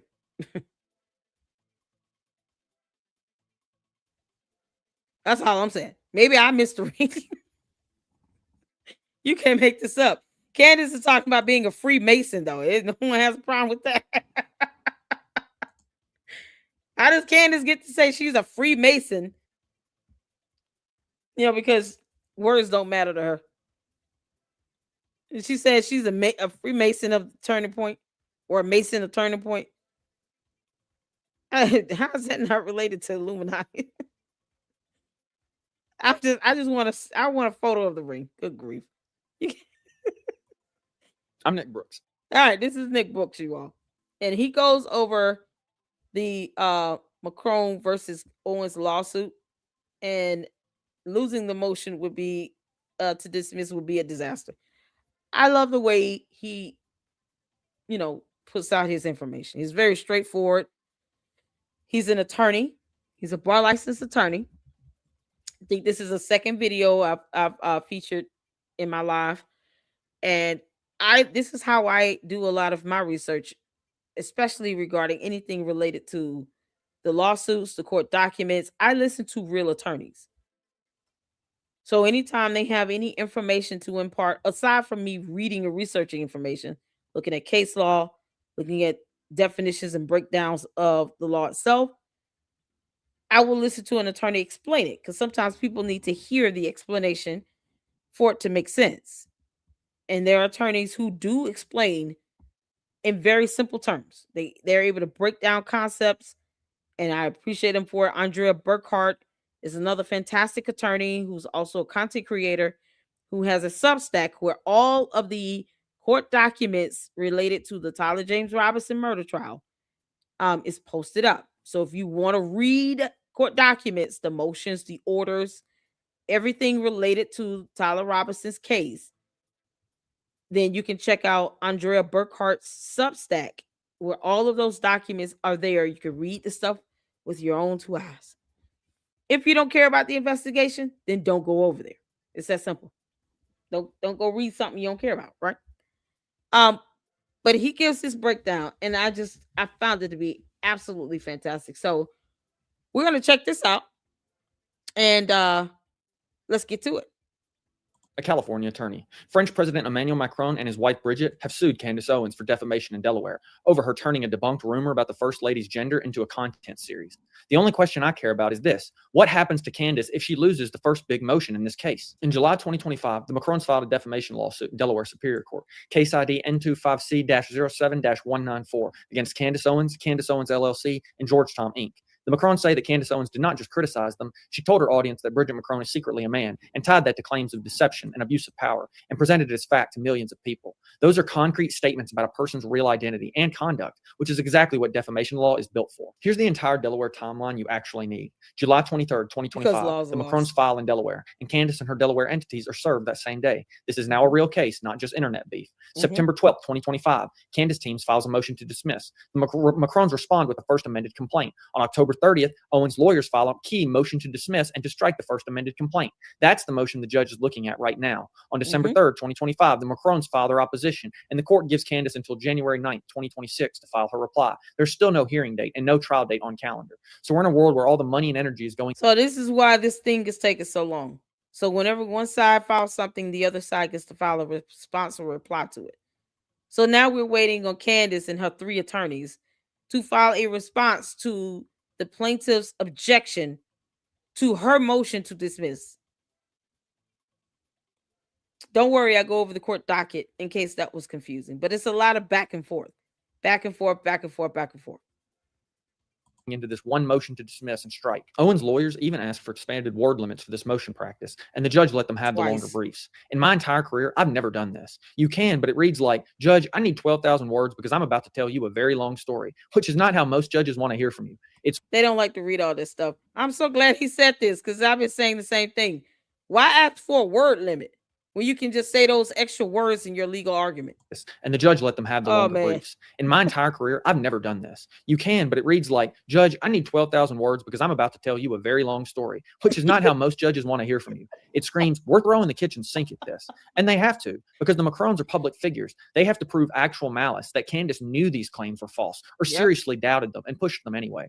They're pointing to prior French cases, what they call scientific proof of Bridget's identity, and multiple attempts to correct the record to say she saw this and still turned it into a series. Here's the real danger. If the judge denies that October 30th motion, this case is going to go to discovery. Discovery is where the Macrons' lawyers stop arguing about word counts and start digging into Candace's life and business. They can go after internal emails and direct messages about the Macron story, draft scripts and show notes, communications with sources, and contracts or sponsorships tied to those episodes. They can demand analytics and revenue data, how those videos performed, how much ad money they made, which sponsors were attached. That's evidence on both motive and damages. And they can sit Candace and her team down for depositions and ask under oath what they believe, what warnings they got, and why they kept publishing. Now, oh dear God, please let that happen.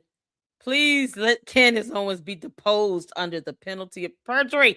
Get her ass under oath. That would be epic. Because Candace, you would definitely perjure yourself, girl.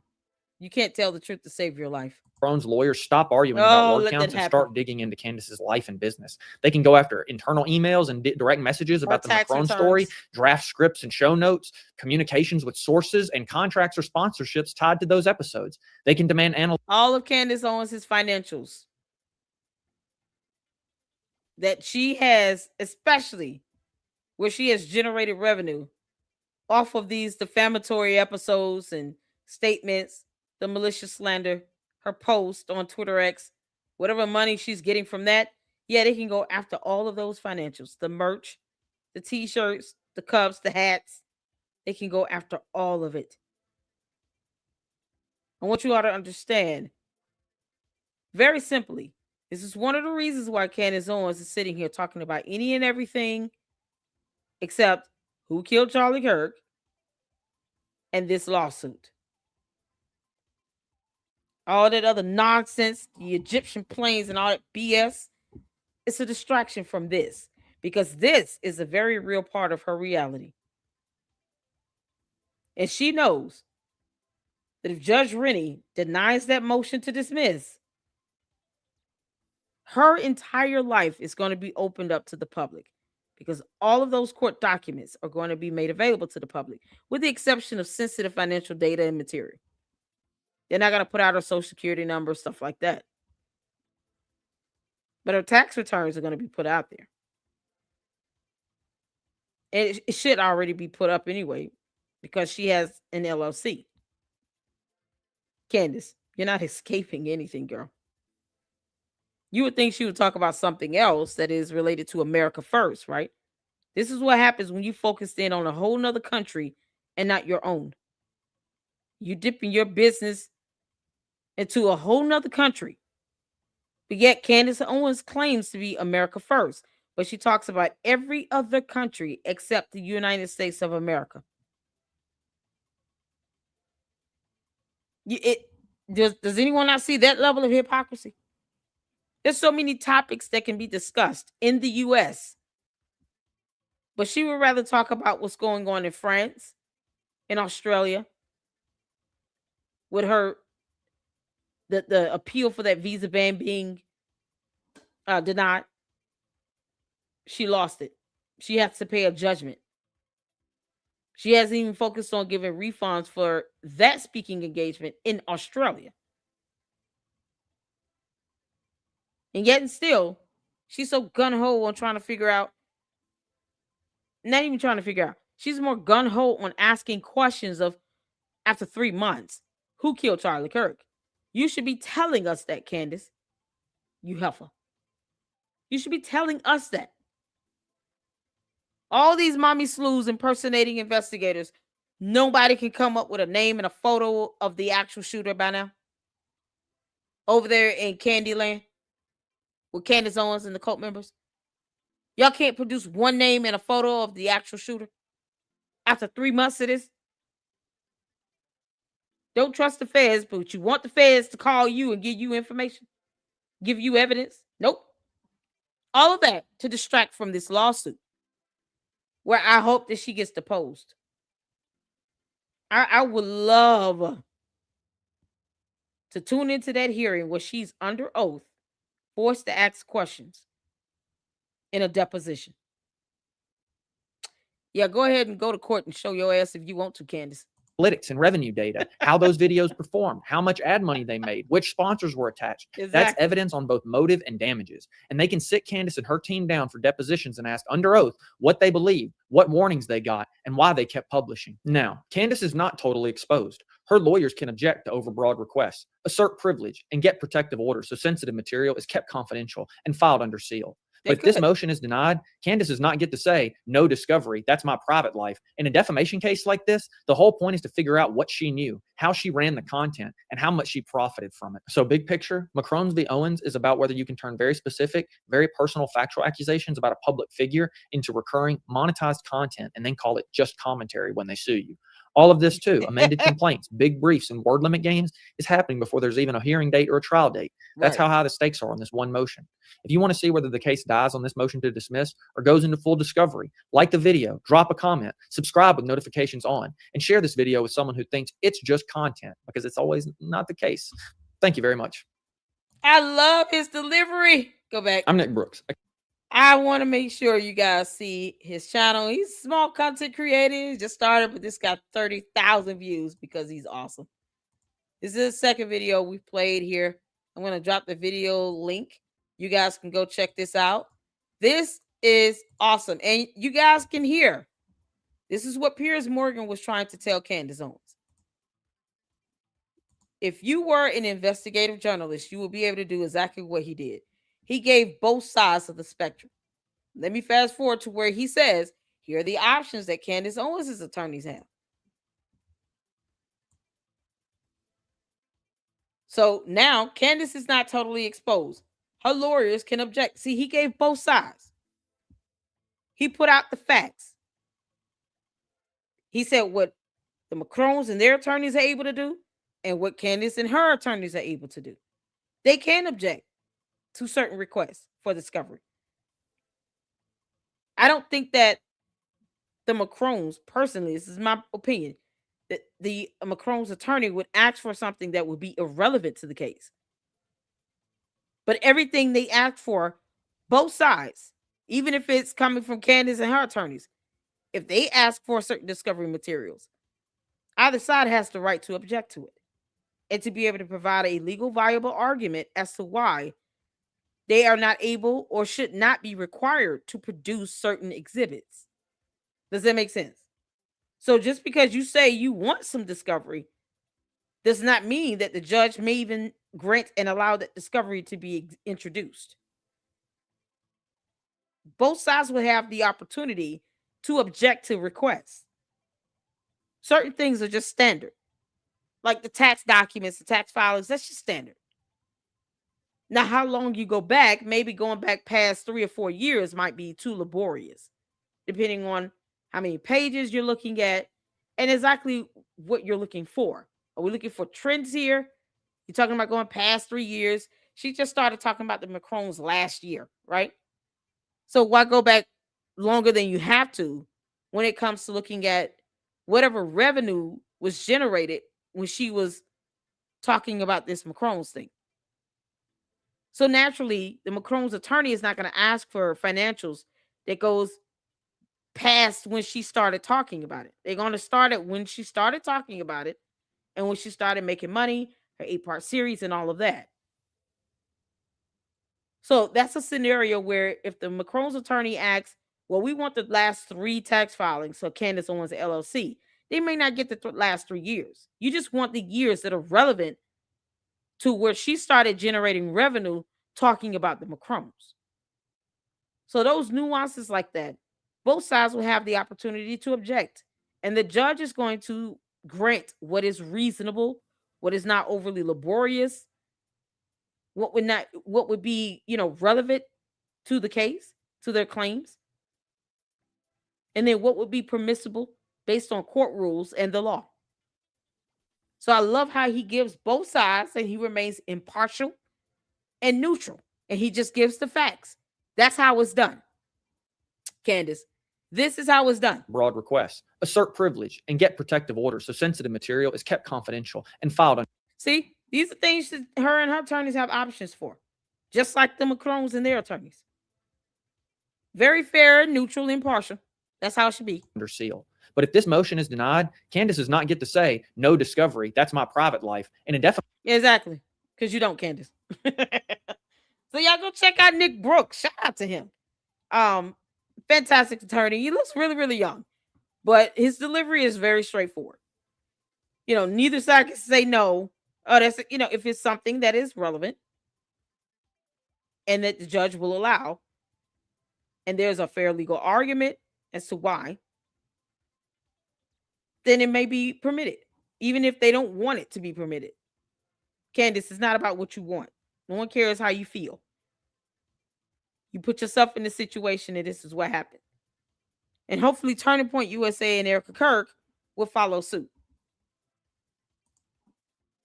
Hopefully they'll follow suit. So this is where we are now. She's going to go to court at some point. If her and her attorneys have an argument to make in a response or a reply, they'll file a response. More than likely, if they really want this to move forward, they'll just say, you know what, let's just go ahead and proceed to scheduling a hearing on the motion to dismiss, because it's their motion and they do have the right to have a hearing for it. And of course, the Macron's attorneys are going to go and argue as to why it should be denied. Candace obliterated her own defense with that. They was talking about jurisdiction. The moment she said that her LLCs were registered in the state of Delaware, she established that jurisdiction. So they don't really have any other argument in their motion to dismiss, other than, oh, it's libel tourism and it's a jurisdiction thing. Well, your own client said that she's got LLCs there, so she can get over it, kick rocks. What else are you expecting her to say? But we're waiting for the hearing. Maybe the candy asses can tell her, why don't you just go ahead and schedule the hearing and get to the discovery phase like you said you wanted to do. She wants subpoena power that she doesn't understand. That's not how it works, but whatever. We're all waiting for you to get there, Candace. Go ahead and get there. Let's get some comments in. I'm going to see here. Bonjour said, I believe most of us who has once followed Scamdis had done our research and turned out our eyes were open to her crap. Most of us do more research and asking questions for her. Exactly. Candace, who's the shooter? It's been 3 months. Tell us who the shooter is. Y'all, the cult members are going to just ask questions to deflect. I don't care. They're not asking anything that's valuable. Anything you say, they're going to sit here and question it. They keep saying I'm being paid, but they're not leaving me a super either, so I don't really care. That's their go-to. It's a copy and paste situation. Now, they don't have anything valuable to say. Let's see here. S-Files, what's going on? I wish I had some snow. I have AC. But I mean, she's not answering any of our questions. I know. Candace isn't. Candace, who's the shooter? It's been 3 months. Tomorrow is the debunking of Candace's nonsense by Turning Point USA.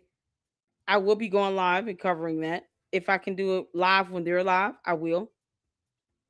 But I definitely will go live and cover it. Who's the shooter, Candace? You said you were committing your life to finding out who assassinated Charlie Kirk.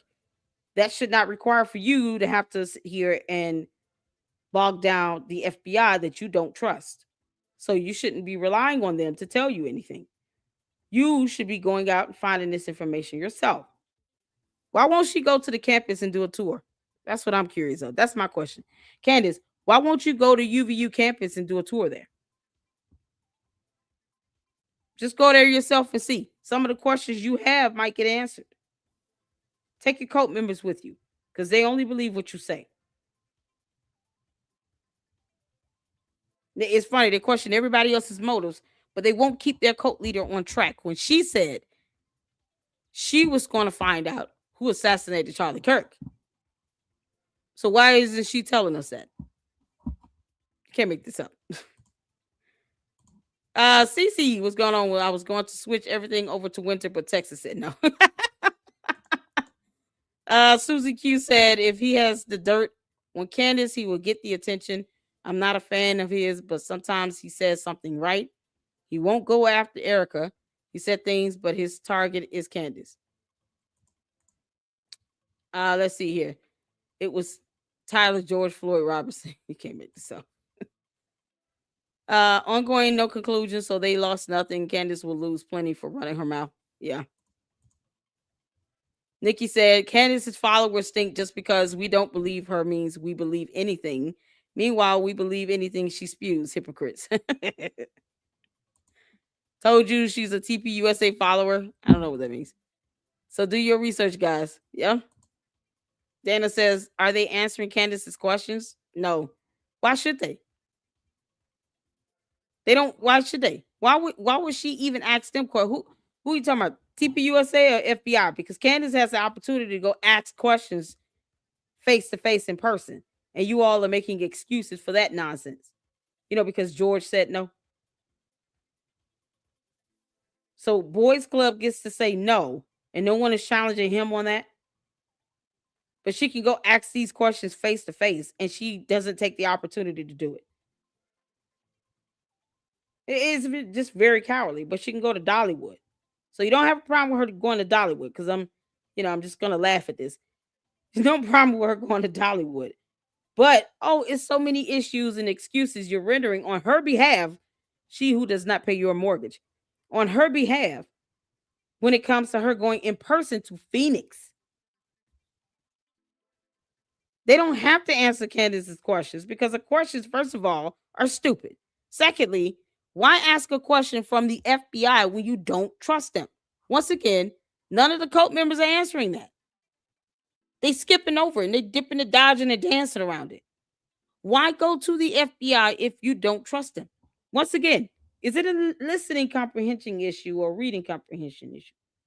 Should I type the question in the chat? Maybe they'll understand that. Why ask the FBI anything when you don't trust them? That means the answer they give, she's not going to trust it. So why ask them if she doesn't trust it? She's already made up in her mind, I'm not going to trust or believe anything they say or do. She's already said that. So it's the candy asses and the bots that are not watching her episodes. I just figured it out. To the Lady Luck Club, to all the Lucksters. The candy ass cult members and the bots are the ones that are not listening to her episodes. Because if they were, they would have remembered her saying that at least twice. Nothing they say or do will get me to believe them. I'm not persuaded on anything they say or do. I don't care about the investigation. She said that as well. So why would she need to ask the FBI a question if she doesn't trust their answer and she's already made up in her mind they're lying to her? It's called aggravating them. You're just being annoying. I don't see the point. Don't even think about the FBI. You don't trust them.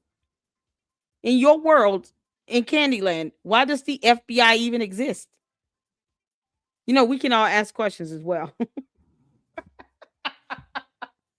Why does the FBI exist in the world of Candyland when you don't trust them? They shouldn't even be a factor. Can't make this up. Oh, God. The thing about Friends opens people's eyes to finding out who their own leaders really are, and if they claim to be, is the truth. You can't scientifically prove that someone was born a man, and Candace needs the blood of the first lady to prove that she was. You don't have any medical records to prove that there was a sex change. So what scientific evidence do you have to prove that someone was biologically born one way or the other? Because that's based on science. Biology, human anatomy is science. So you need scientific evidence to prove science. Thoughts and opinions are not going to fly in court. Candace thinks that the court of public opinion somehow means something in the court of law, and it doesn't. She's about to F around and find out about that one. It doesn't. If she goes in and does a deposition, first of all, she's not studying any of the cult members. To the Candy ass cult followers, Candace doesn't care about any of you people. She doesn't care about anything you're saying or doing because she knows she can't go into court and be put under oath and then repeat all this nonsense that you all are saying in everybody else's chats and comment section. She's not going to be able to say that. She knows that. That's why she asked for the blood of the first lady. You know, I have my doctors fly out, take a little blood, get this done real quick. Her doctors can't get blood out of Brigitte Macron. They don't have the authority to do it. These are legal concepts that the candy ass cult members, they leave and then they never read about this stuff.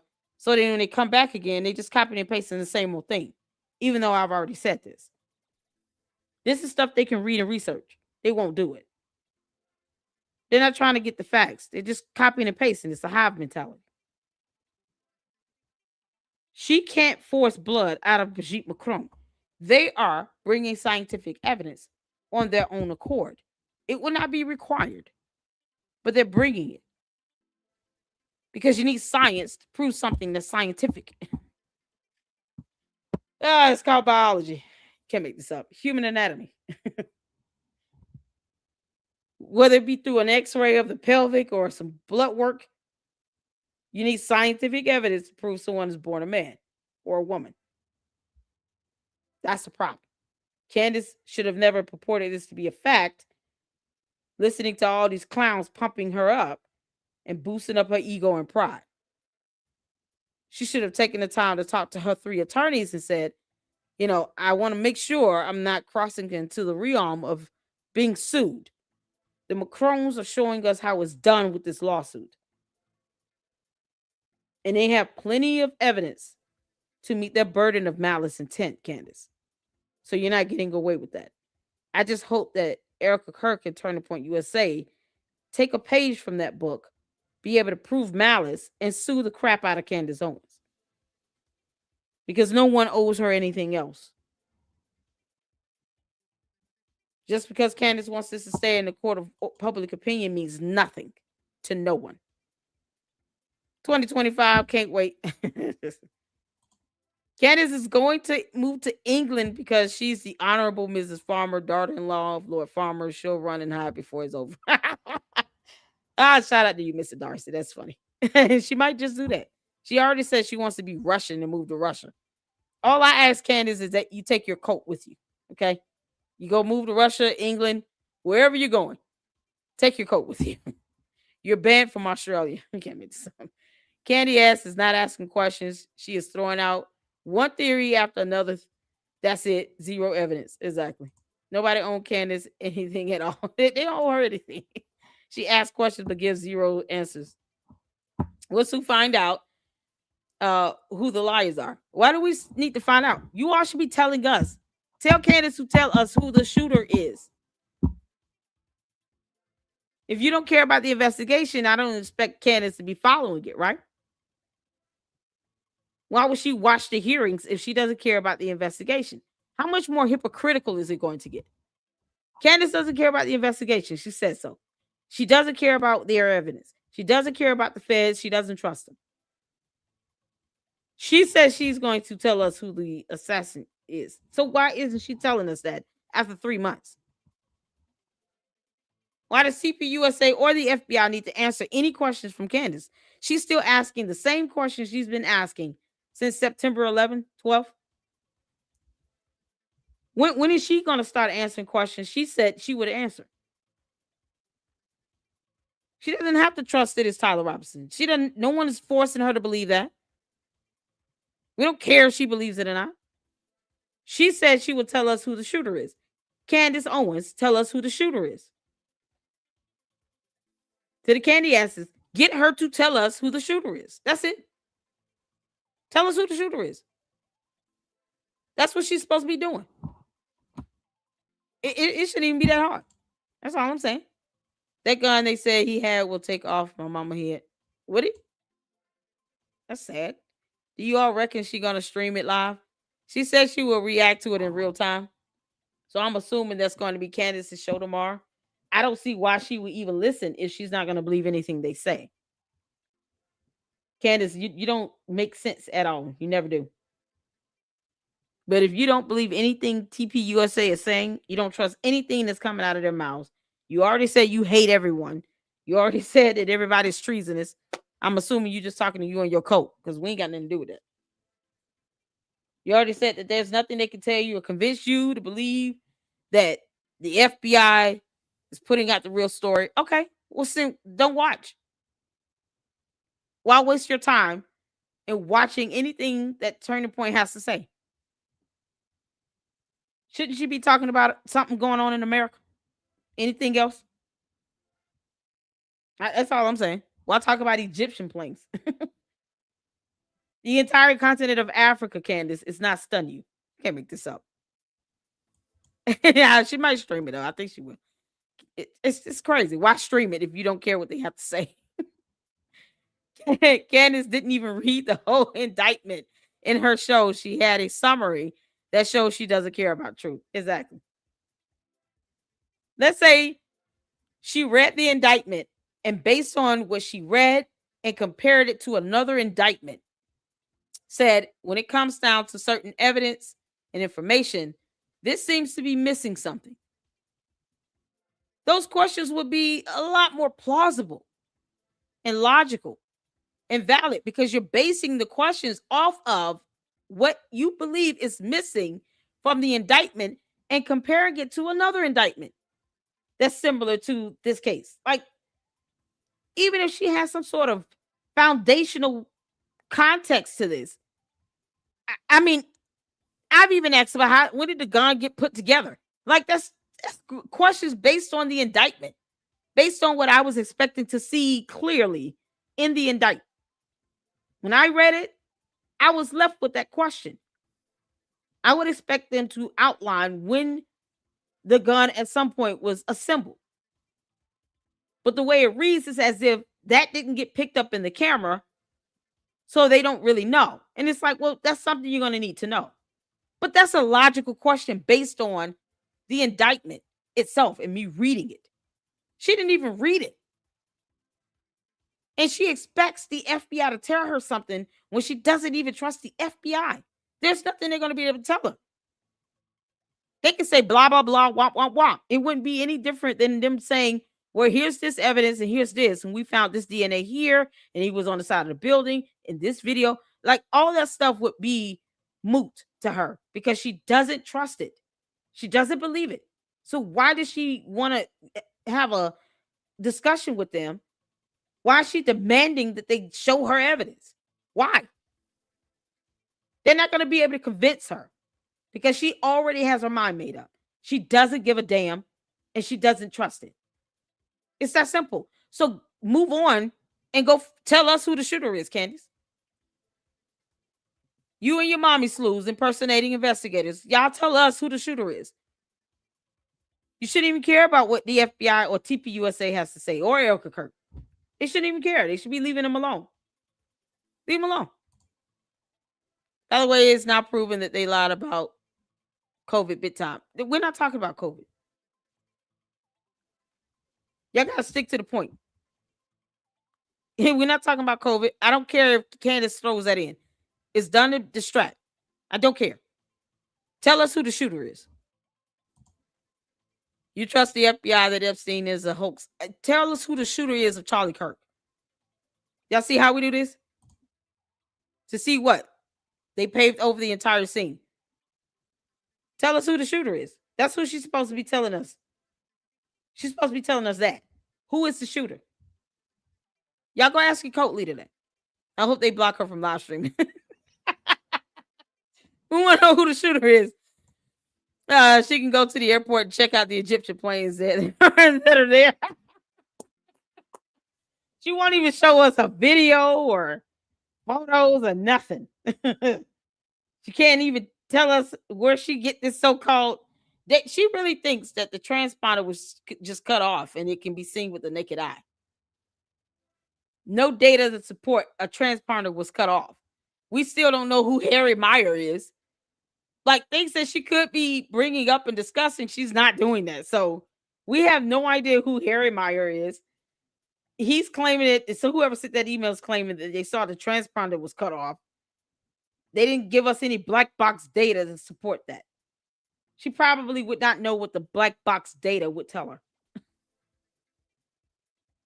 No evidence on that. None.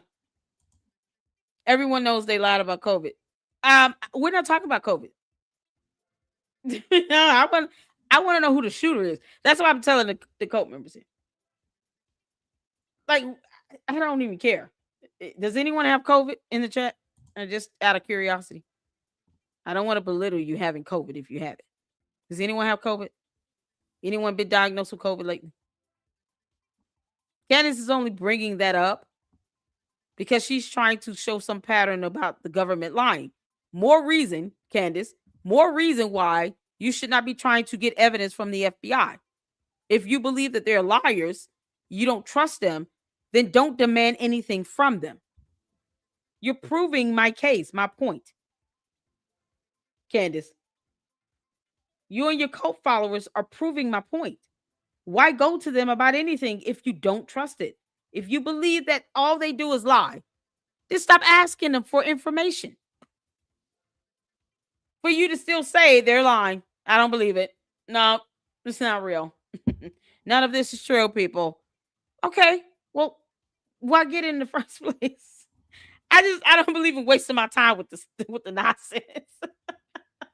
If I say my teachers are lying to me about something, I'm in school, and I believe my teacher is teaching me information that is not true or accurate, you know what I'm gonna do? I'm gonna unenroll out of that class. I'm gonna enroll in another class because I don't believe this teacher is teaching me factual information. I'm not going to keep going to that class and paying to go to this class for this teacher to teach me information that I believe is not truthful or accurate. I don't get it. She's literally asking them to give her something she doesn't care about and she won't believe. I gotta keep the Candy Else cult members on pace because we want to know who the shooter is. We want to know who Candace Owens is accusing to be the shooter. Candace, we're waiting. It's been 3 months, girl. Can't make this up. Bonjour said it. Curious to do your research on your Delulu scam. The warrior said they paved over the crime scene very fast too. Okay. I mean, you're talking about the one part of that area. He also climbed down the side of a building. He ran across the field. No one's saying that you got to stand at that one spot. I'm curious to know these underground tunnels. Anybody gonna go underground and record that? Because she could have went to the UVU and did a live stream out there. Candace, since you care about PR, that would have been a good PR strategy for you. And you could have went underground and showed us these underground tunnels and everything else in between. She's the one that brought the underground tunnels up. No one brought that up. Candace brought that up. All these things that she keeps bringing up, she can go out and be foot on the ground, boots on the ground, and go and record. Do a live stream while you're at that airport or somewhere near it where you can point out planes landing and taking off from this military base airport, military airport. She sends out people to do her dirty work, and for what? She can go do it. Candace, that's what good journalists do. It makes sense. So there's a whole trail of where the shooter was. She didn't have to stand in one spot. She can follow the entire trail. And then she can ask questions and either debunk things or things can be confirmed for her along the way. And I'm sure many of her supporters and followers will be willing to meet her at UVU campus. And they can all be out there. And they can all do the little tour and follow the little path. And then you guys can ask questions in real time. What's so wrong with that? What's wrong with Candace Owens going to UVU with some of her followers? And then you follow the trail of Tyler Robinson. And then ask questions in real time while you're live streaming. What would be so bad about that? Why fight something like that? Wouldn't that be a good idea? Then you can see it for yourself. You don't have to trust the FBI. You don't have to care about an investigation. You get to go out there and do it on your own and see in real time for yourself. What's so wrong about that? She's investigating. These things take time. It's been 3 months. She hasn't told us anything about a shooter. She keeps talking about planes. Did the plane shoot Charlie Kirk? Did anyone see any firepower come from these planes flying overhead? Did anybody parachute out of the planes and shoot Charlie Kirk? What do the planes have to do with Charlie Kirk's assassination? She can't even connect those two dots. Once again, what's so wrong about her going to the campus? Perhaps going to that airport where she think these planes were. What's wrong with being boots on the ground?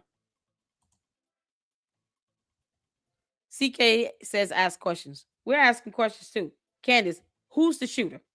It's been 3 months. Nobody should believe anyone. Look at yourself. We got brains. Yeah. I mean,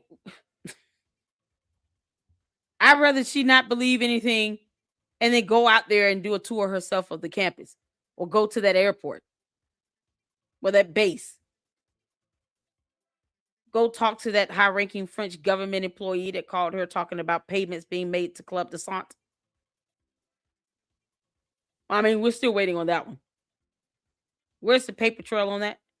Candace, you're supposed to be getting, not France. You were supposed to be getting it. She won't even get evidence related to her own alleged assassination attempt. That's some piss poor, whatever you want to call it. Because I don't call it an investigation. Is it Mimi? Sorry. Mimi. It's not a gun, it's a rifle. Furthermore, different types of bullets, some more powerful. Yes, based on the grain. That's what we've learned in our research last week. Based on the grains of the bullets, the bullet itself is stronger the higher the grain. The smaller bullets, no reply will correct me if I'm wrong, have the ability to fly faster because they're smaller and lighter. So, and then of course, what type of bullets are we talking about? Are these bullets going to fragment upon impact? How much damage does it cause? All those things matter when it comes to doing any type of forensic analysis regarding the gun and the bullets. Those things will come up in the murder trial to the jury. Candace is not even researching that. So, holler at me when she researches various grains of a bullet. Like, Google that. Erika was not a public figure until the death of Charlie. She was Charlie's wife and mother of his children. Absolutely agree, Diane. And she said that herself. She said, I didn't go into this thinking I was going to be CEO, unlike Candace Owens. I was not trying to be CEO. But this is something that, fell on her shoulders when he passed. And of course, he would want his wife to be CEO. So either they're saying Charlie Kirk was not smart enough to pick good people in his life and use wisdom when it came to the people close to him, including Candace Owens, because he hired her. She didn't build anything. Charlie Kirk hired Candace Owens. So was he using bad judgment with that? Just as much as, Candace and her cult following want to sit here and say, oh, Erika Kirk is a horrible person. Charlie Kirk asked Erika Kirk to marry him. So the same whatever nonsense you're saying Charlie Kirk was under, you're saying he's not smart enough to select people in his life that would not do him harm, that he doesn't have a good judge of character. They'll say that about Erika Kirk, but they won't say that about Candace Owens. Make that make sense. Either he had a good judge of character or he didn't. Which one is it? I don't do hypocrisy and whataboutisms. So did Charlie Kirk have a good judge of character or not? Because Candace Owens said he did. Erika Kirk said he did. All the people that worked around him at Turning Point said he did. So either he had a good judge of character or he just didn't and he missed the mark. That was the same thing that was said in What Do You Mean? You content creator, the video we checked out yesterday. He said the same thing. Either Charlie Kirk had a bad judge of character, he was not smart enough to select good people in his life, or he didn't. So what they say about Erika Kirk and him selecting Erika Kirk can be said of Candace Owens. He hired her. The hypocrisy, that's what happens when you're hypocritical. It comes back and it bites you in the ass. Because you got to say he's either a bad judge of character or he had discernment and good sense and he used wisdom. Which one is it?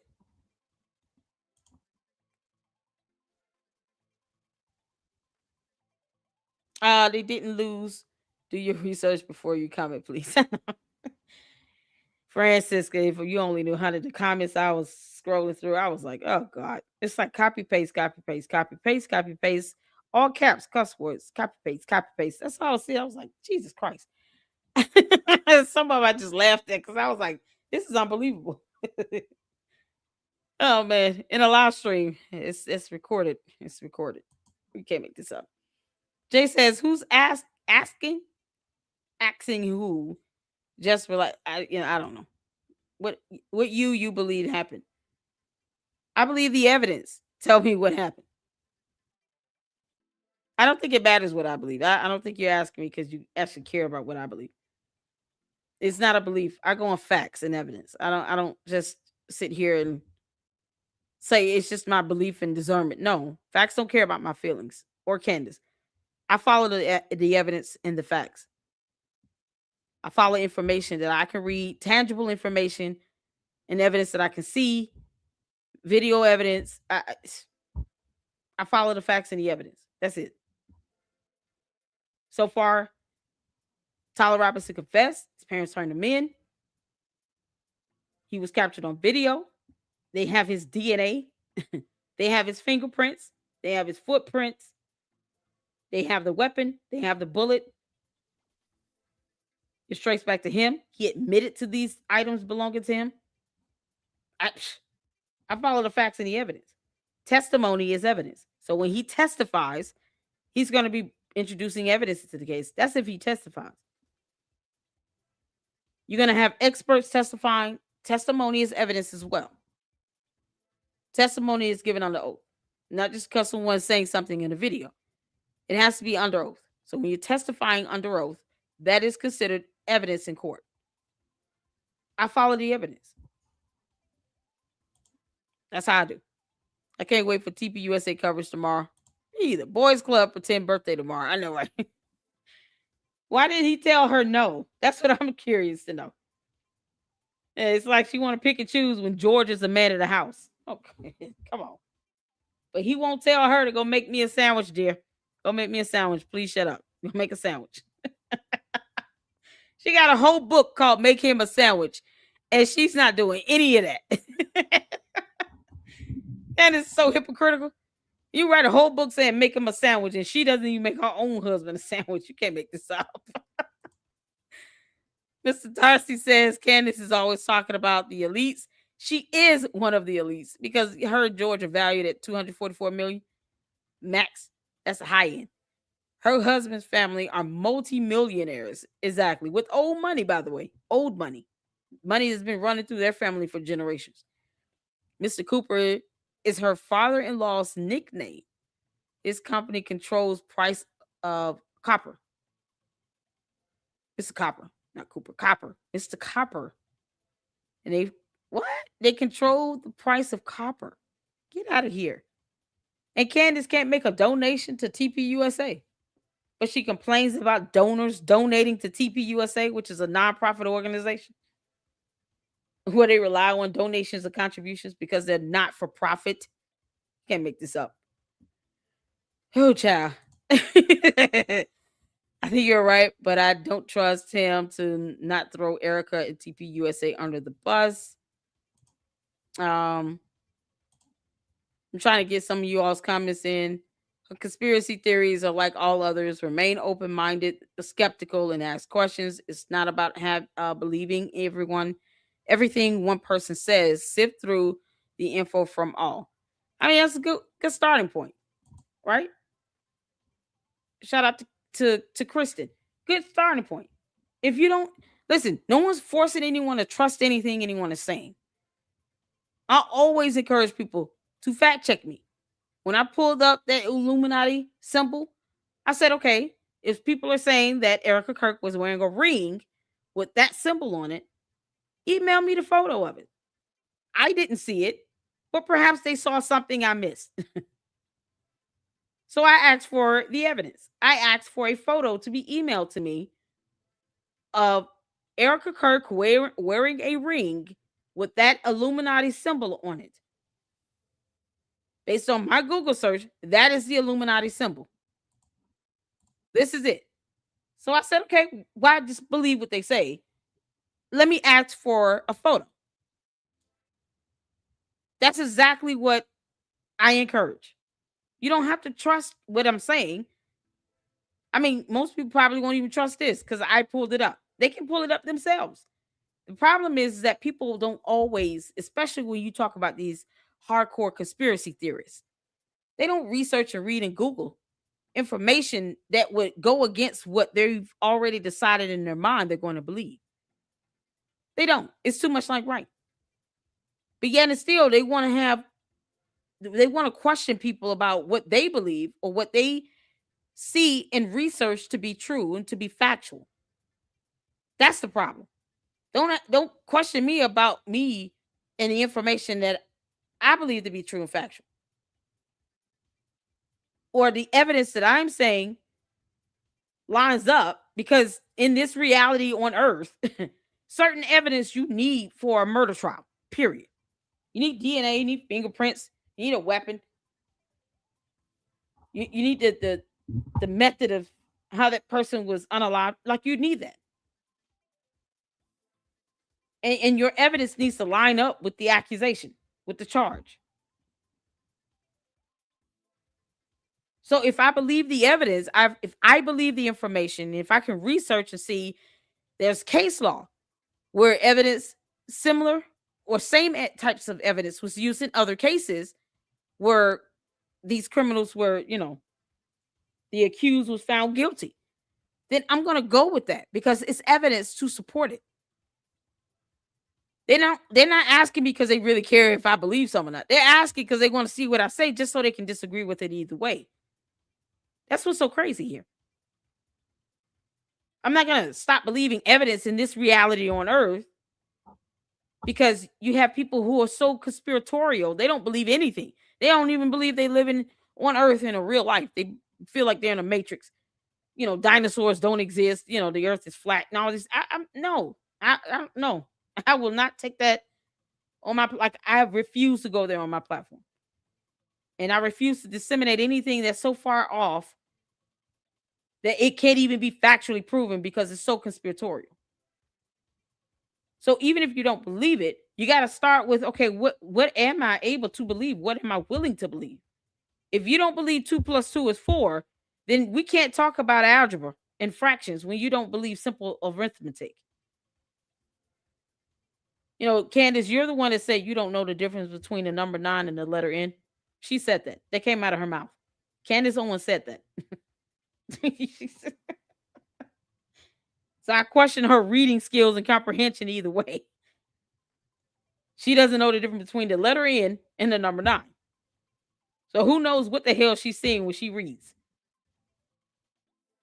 But if we can't agree that 2 + 2 is 4, and that's a fundamental fact, that's what we all understand mathematics to be, we can't talk about trigonometry, more complex mathematics. We can't even go there because we can't even agree on the simple stuff. So when you're asking questions, if you don't believe the basics, basic science, then you're not going to understand ballistic analysis. Like, you're not going to understand diagnostic testing, facial recognition analysis, complex scientific evidence presented is going to go over your head because we can't agree on basic science. Just simple things. That's the problem. People are questioning things that they can just Google and research and read. And if they don't want to even accept that, then how can we have a discussion on something more complex? Basic stuff is not even being, accepted as evidence. Basic research, basic information is not even being accepted as evidence, as fact, as a matter of truth. These people won't even agree that the definition of lying includes being hypocritical, deceptive, misleading, like synonyms, terms that all are synonymous with lying goes over their head. You're giving false statements. If we can't agree to the definition of lying, then they're not going to agree that Candace is lying about something when she fails to produce evidence. She knows what lying by omission is, but yet she won't tell her audience that so they can all agree this is the basic definition of lying by omission. So when she does it, they don't question her on it. The Candy Ass cult members will not question Candace Owens when she lies by omission, when she omits information intentionally to be misleading and deceptive, to lie. But when anyone else does it, whenever she says someone else is doing it, they go with it. If we can't agree that lying by omission applies to every person, doesn't matter what I believe. Candy Ass is just going to put this stuff in here to be disingenuous because, copy and paste. They don't care. We have to agree on basic evidence and information. We have to agree on definitions of terms. We have to agree that 2 + 2 is 4. We have to agree that there is a fundamental difference between the letter N and the number 9. Because Kansas don't know the difference. She said this, not me. She's the one that says she hates everyone. Why are we being asked why are we hating her? No one hates her. Candace said, I hate everyone. That came out of her mouth. She hasn't corrected that either, by the way. And everyone would include all persons. So that would include her cult. So while you all are out here defending her, you might want to think twice because she said this. I hate everyone. She said it. They asked me if I'm watching her shows. It's so dumb. I have clips of things she say from her shows. And they're asking me if I watch her shows. It's the same people that come in and ask me that. It's insane. But basic things we can't even agree to. Basic information. I pull it up. I hate everyone. Everyone is treasonous. I guess she believes that people should be hung as well. Seriously. So tell me exactly why should I believe someone is sitting here saying I hate everyone because she can't get her way? She said this. We're all traitors. Who's all traitors? Who is we? I hate everyone. That includes the cult members. You all are defending someone that says she hates everyone. And she has not corrected this. You all should be asking her a lot of questions. How do you hate your cult members when they're out here defending you? All over everybody else's videos. This is what she said. This is in her episode where she's wearing this ugly ass shirt. Go watch it. You can hear her say the words yourself. Cult members don't even want to do that. It's laziness. It's the laziness of it all. Go watch this episode and hear her say this. People are asking us why we're hating on her. She literally said she hates everyone. I've never said I hate Candace. Never. I don't hate her. She's just a liar. She's a narcissist. She's a pathological, psychological liar. That's not the same as hate. And it's a mighty strong word to use. But if she's not smart enough to avoid saying this and saying that she hates everyone, why are we being asked why we're hating on her when the definition of that term does not even apply. Criticism is not a direct reflection of hate, but that's a matter of definitions of terms. Cult members won't even look up definitions of terms. She literally said, I hate everyone, and they're not questioning that. They're not questioning that. Why are we being questioned on our criticism of her? But she says it, and they don't say anything about it. She doesn't give a damn about her cult members. She don't care how any of you feel. Fact that people who are listening to her going to jail for issuing death threats. Erika Kirk and the kids are being having kidnapping threats thrown their way. Are the cult members okay with that? How much more soulless is this going to get? Are you all okay with 2 small minor children under the age of 3 receiving kidnapping threats? Y'all good with that? Are you good with that? Are you good with Candace Owens putting this nonsense out here? People are listening to it. And these sick, sadistic demons are issuing death threats and kidnapping threats against Erika Kirk and the 2 small children under 3. Are you good with that? Are you good with that?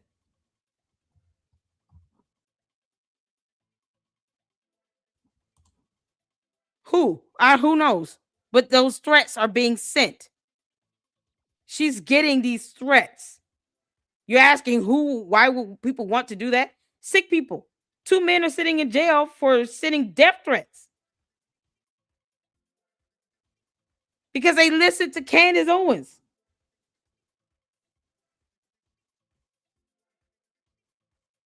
Death threats are being sent. Why would anyone want to send a death threat to somebody? But they're receiving them. They're getting them.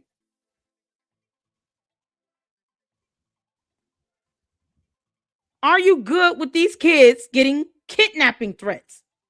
Don't ask why would anyone do that. 6 sadistic people are doing it. Are you good with that?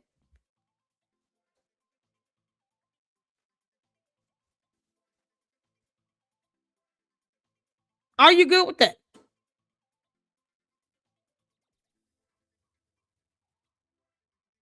Candace hasn't provided any threats. Are you good with that? Stop dancing around it. Are you good with Erika Kirk, who had already been receiving death threats? This isn't anything new. Erika Kirk was already receiving death threats. Now she's getting even more that has been handed over to the feds. Along now with kidnapping threats. Are you good with that? Yes or no? The FBI has that information. You know something that Candace Owens won't show proof of? Why don't she show us the text message she sent to that FBI agent? This alleged FBI agent that's high ranking. You know, that same FBI she doesn't trust? Or evidence of a confirmation that she submitted a formal FBI complaint? Why won't she post that up? Tell Candace to post that up. Are you good with that? Yes or no?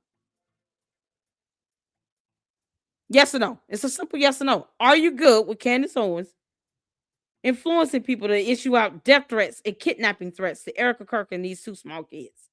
Yes or no?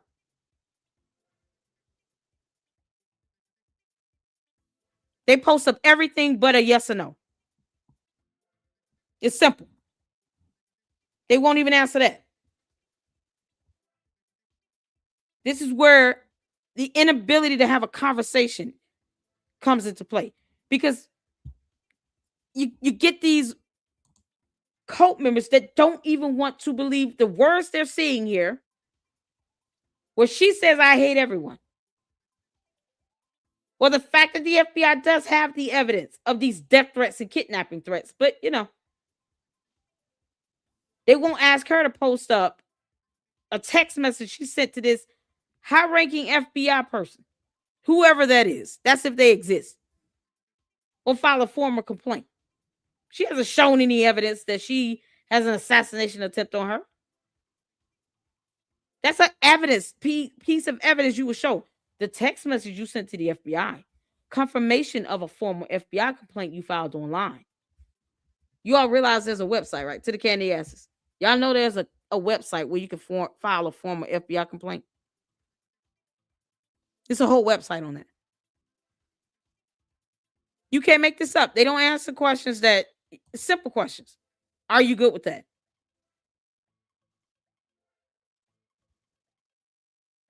It's so crazy. But anything she says, yep, that's real. They won't question why is she saying I hate everyone though. You can't blame the other side for being hateful when she literally said I hate everyone. You know, because that would be hypocritical, which is synonymous for lying. But she says it. And the candy ass cult members aren't questioning why she said I hate everyone. They ask everything else and they dance around this. What kind of conversation can we have when they won't even accept the reality that their own cult leader is the one saying, I hate everyone? That is the epitome of spreading hate, is it not? Criticizing her doesn't fit the definition of the word hate. But her saying, I hate everyone, they're good with that. They're good with this. Candace said, I hate everyone. They're okay with that.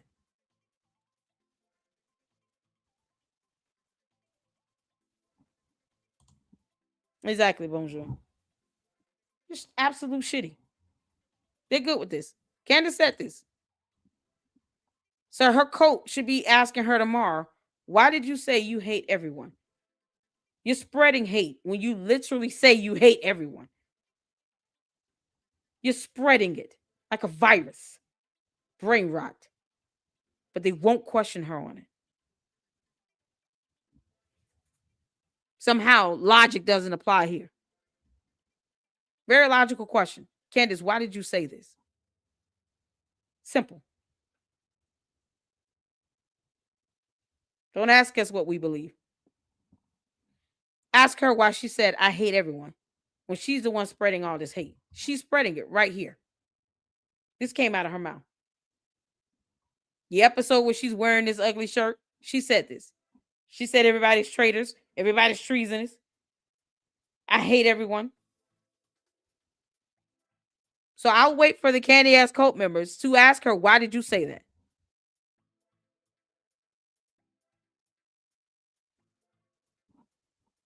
Obviously, they don't care. You're absolutely right. They don't care about hate. They don't care about being hypocritical. They don't care about her being deceptive, misleading, lying by omission, lying.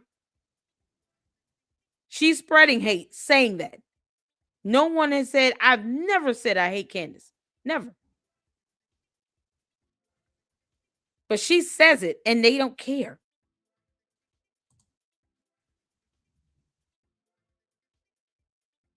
She told us, yeah, we could exactly TFCS. She told us that if we criticize her and call her out, we're going to burn in hell for eternity. Who she thinks she is to send people to hell. Exactly. She's not God. Oh, I've had comments come up in here from her cult following where one of them compared her to Jesus Christ and asked me why I'm laughing. What do you mean? I find it laughable that you think she's comparable to Jesus Christ now. But she said, I hate everyone. This is what she said. When they're faced with the fact here of what came out of her mouth, crickets. Can't make this up.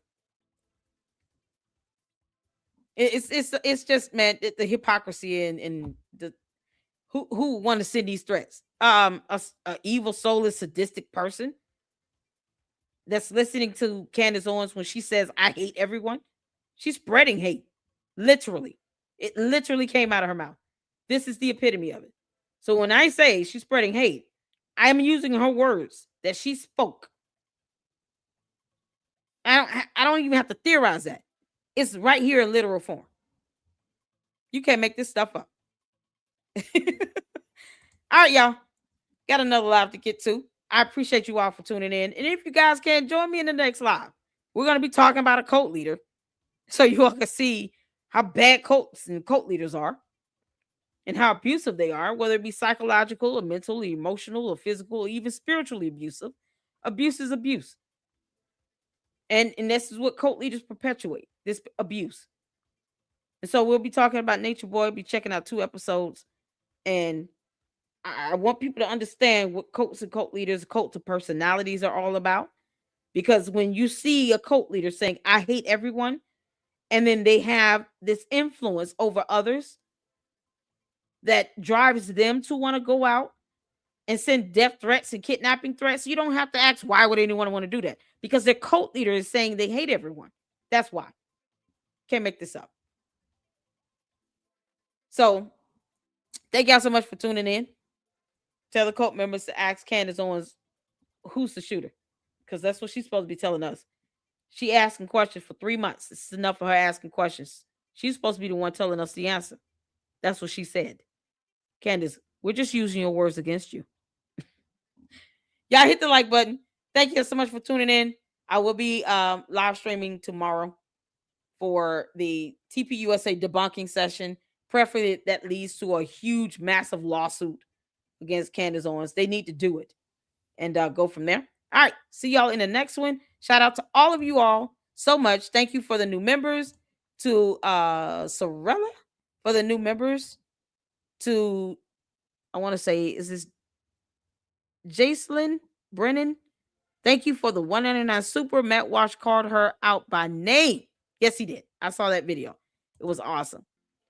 And then this is a link to Nick Brooks, the fantastic attorney that gave us the breakdown on the motion to dismiss and possibilities of what can happen with the case moving forward, coming from a real bar licensed attorney. So shout out to Nick Brooks. And then, of course, another 199 super from, and I want to make sure I'm saying it may be Jacelyn. I hope I'm saying that right. If not, I'm sorry. Paramount Tactical had lady on who did research on planes. Oh, yes. And he had Jay Witt on in that same episode. So we'll check that out. We'll get to it because I actually enjoyed the Paramount Tactical video from yesterday regarding the cult of personality. And it's dead on. It's spot on. People need to call out cult leaders when you see it. They have a pattern, and it's just, at this point for me, doing a lot of research on it, it's easy to spot. It's easy to see the cult of personality. And that's what Candace has. Is she has a cult. At least you would think she will own up to it. Candace is your cult. All right. Thank y'all so much. Let's get to the next one, and I will see you all then. Until then, Lady Luck Club out. Deuces.